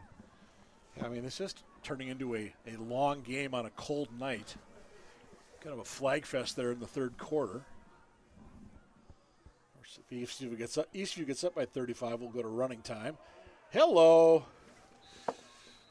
Bursting through, almost like you read the play that time, Daniel Swedin for the Eastview Lightning, and once again, 3rd and long, Wildcats. Well, it's 3rd and long. I think the Wildcats not only, they've got. Well, here's the thing, Mike. They have there are a few options. There are a few things tonight that have worked for them. I hope that they dial one of those up or a variation on one of those up. I think the pass, though, has to be 2 things. It has to be on rhythm for Gugino, and it has to be probably outside the hashes. I think Eastview's going to say, if you're going to beat us, go outside the hashes. Right. Eastview's look like they're going to bring the house. Gugino sees them, maybe changing the play. Throw far side and too far intended for Evans. Again, good surge that time by the Eastview defense, and no flags on the play. Oh, thank goodness! Right? At this point, it's like let's keep the game moving. We want to score, but let's keep the game moving too at the same time. Yep. So it's a 28-0, 9:50 now. The time remaining in this one. I'm not even going to say in regulation. Eagan to kick this one away. Eastview's got their 2 returners back at about their own 38-yard line. Oh, another bad snap, but we've got a flag on the play. So we got a false start on the Eagan Wildcats, which is going to bail them out of what was an air-mailed snap. And boy, oh boy, at this point, you just if you're on that punt unit, you just want to get off the field as fast as possible. Yeah, it's just embarrassing. It's just absolutely. Look, yes, they're student athletes, they're trying, but it's at this point you're in week 7. Yeah, when things like this happen, you just don't want to be out there anymore. It doesn't matter whether it's week 7, week 1, whether you're 6-0 or 0-6. You just don't want to be out there when that kind of stuff happens. So Oland will kick this one away from about his own 22. Assuming it's a good snap and he can handle it. Long count. Are the Cats thinking about a fake potentially? Oh, good snap, good kick, good high kick. And Eastview, I thought they called for the fair catch. Eagan thinks they have it, but there's a flag. Yeah, they're going to get 0-2 for kick-catch interference. Yep. He was too close to the receiver. Yep. You see 0-2's got his hands up like, I didn't mean to do it kind of thing, but, yeah, you did it. Well, the thing is, I think what they're going to say is, I think O2's point is I didn't touch him. Yep. The problem is that that's not the rule, and that's on the coverage guy to understand. Hey, the rule is you have to give him a reasonable chance to catch the football. And you didn't do that because you were too close. Now, again, is that a judgment call? Yes, it is. But the referees made the right call in that situation. They called it on Eastview earlier. That's the right call to make. And O2 needs to know the rule. He needs to know that he cannot be that close. And candidly, if I'm going to offer him another tip, when that ball's in the air, find it. Turn your head and find it. I watched O2 because he was the closest guy. He was going to make the tackle. If there was going to be a fair catch, he was the closest guy to the ball. Yep. As he's coming down in coverage, he's not looking over his shoulder. So maybe look over your shoulder and pick up that ball. Figure out where that's going to be, and that might give you a sense of where you need to be from a body position standpoint. And I thought, I don't give him credit for this, but I thought the Eastview return guy was thinking about a fair catch and then just chose not to right at the last moment. And we've got a straight ahead run there by Eastview's number 7, Cole Peterson, who had a reception earlier, but I think that's his first carry of tonight's ball game. I think Morgan Evans had the tackle for the Eagan Wildcats. He's listed as a wide receiver. I know he's been playing some defense, but a tackle for Evans on that play. Yep. 9:15 and counting here in the fourth. Thanks to those of you that are still with us here on the YouTube channel tonight. Big District 196 rivalry, which has pretty much been all Eastview tonight. Sherwin's still in at quarterback. And just straight ahead, another pickup of 3 or 4 yards for the Eastview ground game. Peterson, the ball carrier once again. And I guess I'd be shocked to see Eastview put this one in the air the rest of the way. No, you don't. Well, first of all, you want to be sensitive to the fact that you don't want to be trying to score at this point. Right. The game is over. More importantly, you don't need to. You have the ability as Eastview to impose your will on the Wildcat defense on one level running this football, whether it's Suggs or it's Sherwin or somebody's going to be able to get 3.5 yards here. At least that's the kind of thing. If you want to be a playoff contender, if you want to move past the first round of the sections, you need to be able to do that. Peterson, first down and more, down to about the 21-yard line. Taken out by Max Robinson, but that's the first down Eastview. 12 yards on the carry. Well, as we said, let's look ahead. The Wildcats, they're home on the 16th. Lakeville South coming to Wildcat country. Eastview is taking on Rosemount that last Wednesday night, but that game will be at Lakeville North. Again, field conditions at Rosemount are less than ideal after they played Champlin Park in a slogfest a week ago. A game where the Rebels came in and beat the Irish 17-14 in a battle of top 10 teams. Peterson. Maybe back to the line of scrimmage.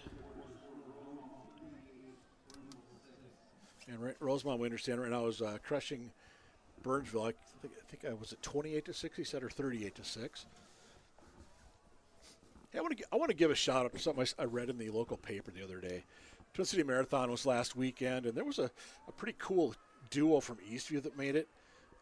Tom Sharp is a science teacher here at Eastview High School, and he's the boys cross-country track coach. Well, he pushed Ryan Costley throughout the Twin Cities Marathon. We'll talk more about that here in just a second as Eastview's going to get the ball down to about the 12-yard line, set up 3rd and short, but the whole idea was to raise money for the Minnesota Special Olympics and the Eastview High School United programs, which helps maintain students with disabilities in the high school. So Ryan, he plays for the Dakota United adapted sports teams. He's got a progressive neurological disorder that confines him to a wheelchair. And Ryan Costley and Tom Sharp, the teacher here at Eastview High School, just developed a really good bond. And I think that's just a cool story that they got out and they did the Twin Cities Marathon together. Just really shows you the bond that a teacher can have with a student, which, you don't hear enough good things like that. It's Peterson with a run once again, but it's just great to see. In my experience, Mike, it happens much more often than than you hear about. And like you said, it happens all the time to kids in all sorts of classes, in all sorts of places, in all sorts of schools. And the opportunity to celebrate that, I think, is really what we should give thanks for, and because it's people like that, it's stories like that in our community that make you a community. Not just a bunch of people living in an area, but a community. Absolutely. 4th and short for Eastview with 6:22 to go in this one.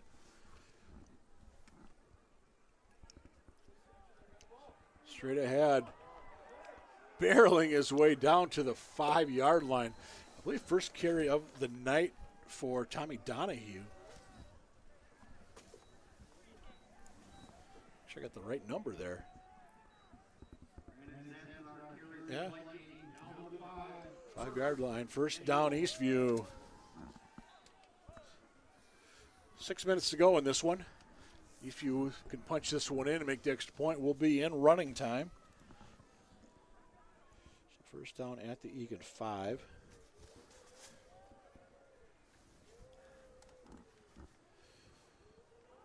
And are they going to get in?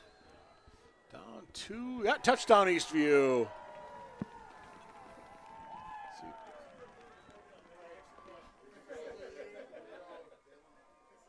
I believe it was Peterson with the score for the Lightning. 5-yard run, and it's 34-0. Well, the Wildcats are mixing in some second team players. They are trying to get some other guys some playing time, get them warmed up off the bench. But ultimately, this is a defense that they're out of gas. I mean, they're at this point in the game, they're out of gas, and they don't have a whole lot left in the tank, which is kind of unfortunate. But that's the reality they find themselves in.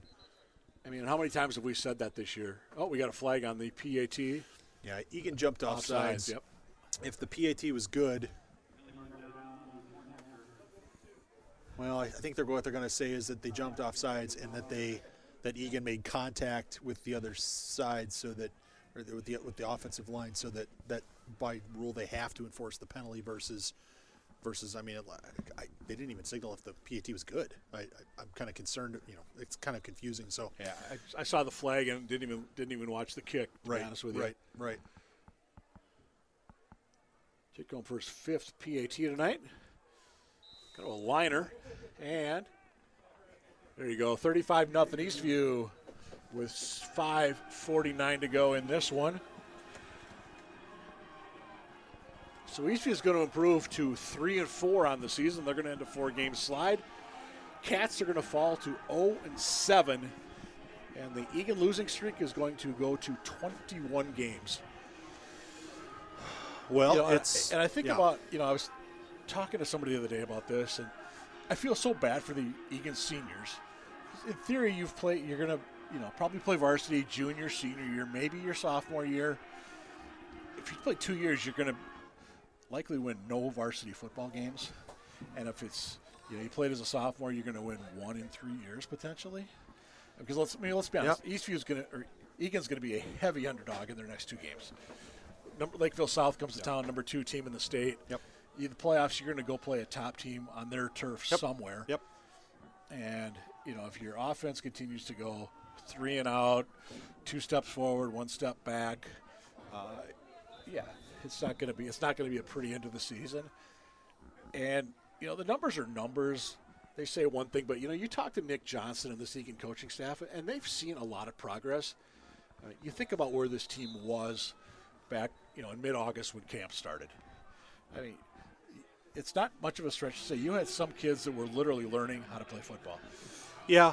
Coach Johnson did talk to us about that, and it's not something that it's easy to talk about if you're trying to build a program, but when you're building it from scratch, you're going to have some kids who are figuring it out, and that's what Coach Johnson's got.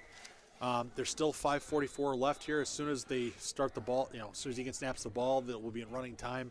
And ultimately, I think what has to happen here is, the Eagan's got to see the season out, take a stock of where they are, what they do well, what they have, and what they need to get better at. And there's a lot of room for improvement. But you know what? That's fine, because ultimately that's the direction they'll go. Gugino throwing, balls tipped at the line, falls harmlessly to the turf. We talked about it earlier. You've got some South Suburban Youth Football Championship games going on tomorrow. You've got Eagan. I know their 8th graders had a good year. They have a 7th grade team that's playing for the South Suburban title. The 9th grade team, they've had a decent season. Yes. Yes. They're going to win 3-4 games each of those teams. So there's kids coming up. Yes. And there's some talent. It's just going to take some time. And unfortunately, this is the group that is going to take the most lumps. But it's a long-term gain for the program, ideally. Yeah. Well, you don't play football to win every football game. I mean, you don't even play football game to win football games. You play football because it's what you enjoy doing, and because it's something you can.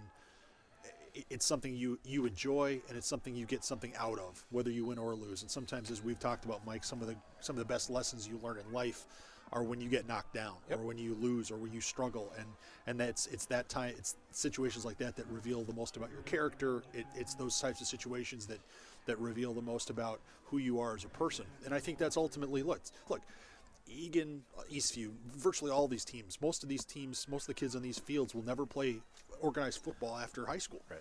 Most of them will play, they'll be done. All right. Ultimately, what we're doing here is we're not creating football players for the future. Okay, we're creating good human beings for our community, and that's ultimately what we're after here. I like how you mentioned the never give up on a play where Gugino, fights his way for additional yards to get that first down and an 11-yard pickup. And again, there's no quitting that senior quarterback. No, absolutely not. Nor should there be. There's Williams, busted to the outside. Williams, can he? He's gonna. I said, can he go? Stays on his feet somehow. Nice run, Jaden Williams. I think that's going to be Egan's best pickup of the night. Oh, it absolutely has to be. I mean, I was watching 29 yards. I was watching the Egan sideline, and I think everyone was at this point in the night. I think their arms were frozen. I mean, usually you see guys jumping up and down and waving their arms. I think everyone's freezing out there, and maybe they couldn't believe what they were seeing. But Williams did a nice job of breaking a tackle at the line of scrimmage and then busting it out there, and ultimately that turned into something. And wouldn't break our hearts here, Mike, to see Egan get in the end zone. 27 yards on that carry officially.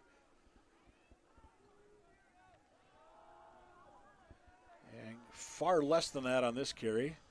Runs into a whole host of Eastview defenders. A lot of new numbers out there. We're in the black right now. However, Vandenberg is still out there, I see, among others. But minimal pickup there. Second and long for the Wildcats. Well, if you've got a couple of new guys out there, maybe who've been on the bench a lot, Mike, this might be the time to let Ethan Gugino step back and just heave one to the end zone and see if Robinson or Sorensen or Danko can come down with it.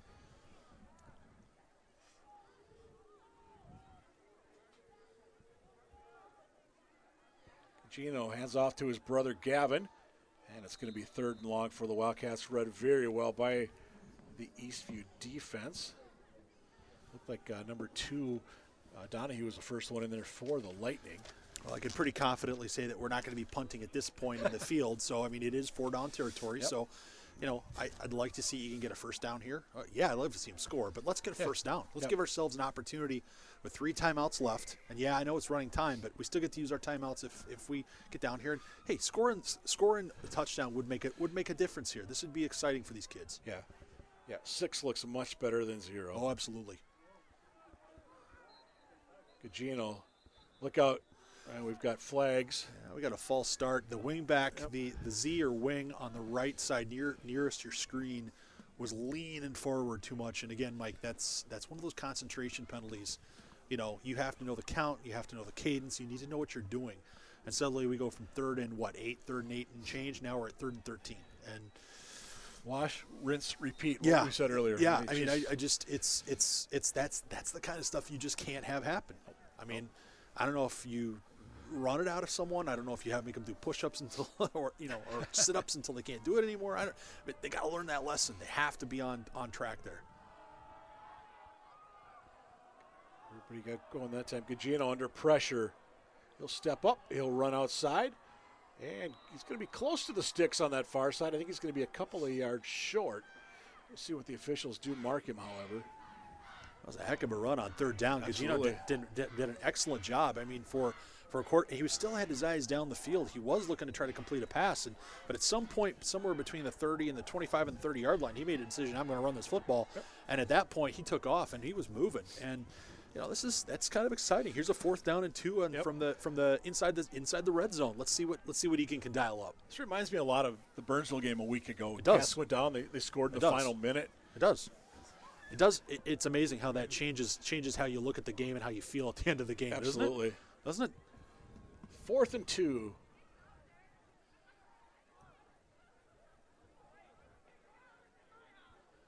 Gino looking like he's going to change plays. Straight ahead, Williams. Vandenberg is there. That just seems appropriate that Vandenberg makes the big stop for Eastview to essentially end this game. Jack Vandenberg, number 33, had a big night defensively for the Eastview Lightning.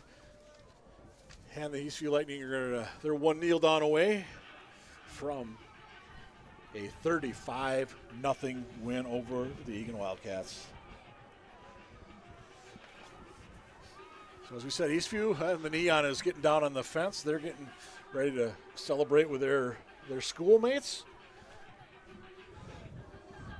59.9 to go, and as we said, Eastview, they've got the Rosemount Irish in their final regular season tilt Wednesday the 16th. As a reminder, that game was going to be at Lakeville North High School, down on the turf at North. Eagan Wildcats, they're home against Lakeville South. And that three-headed rushing monster that the Lakeville South Cougars are going to bring into Wildcat country. And that Eagan defense is going to have its hands full with that group.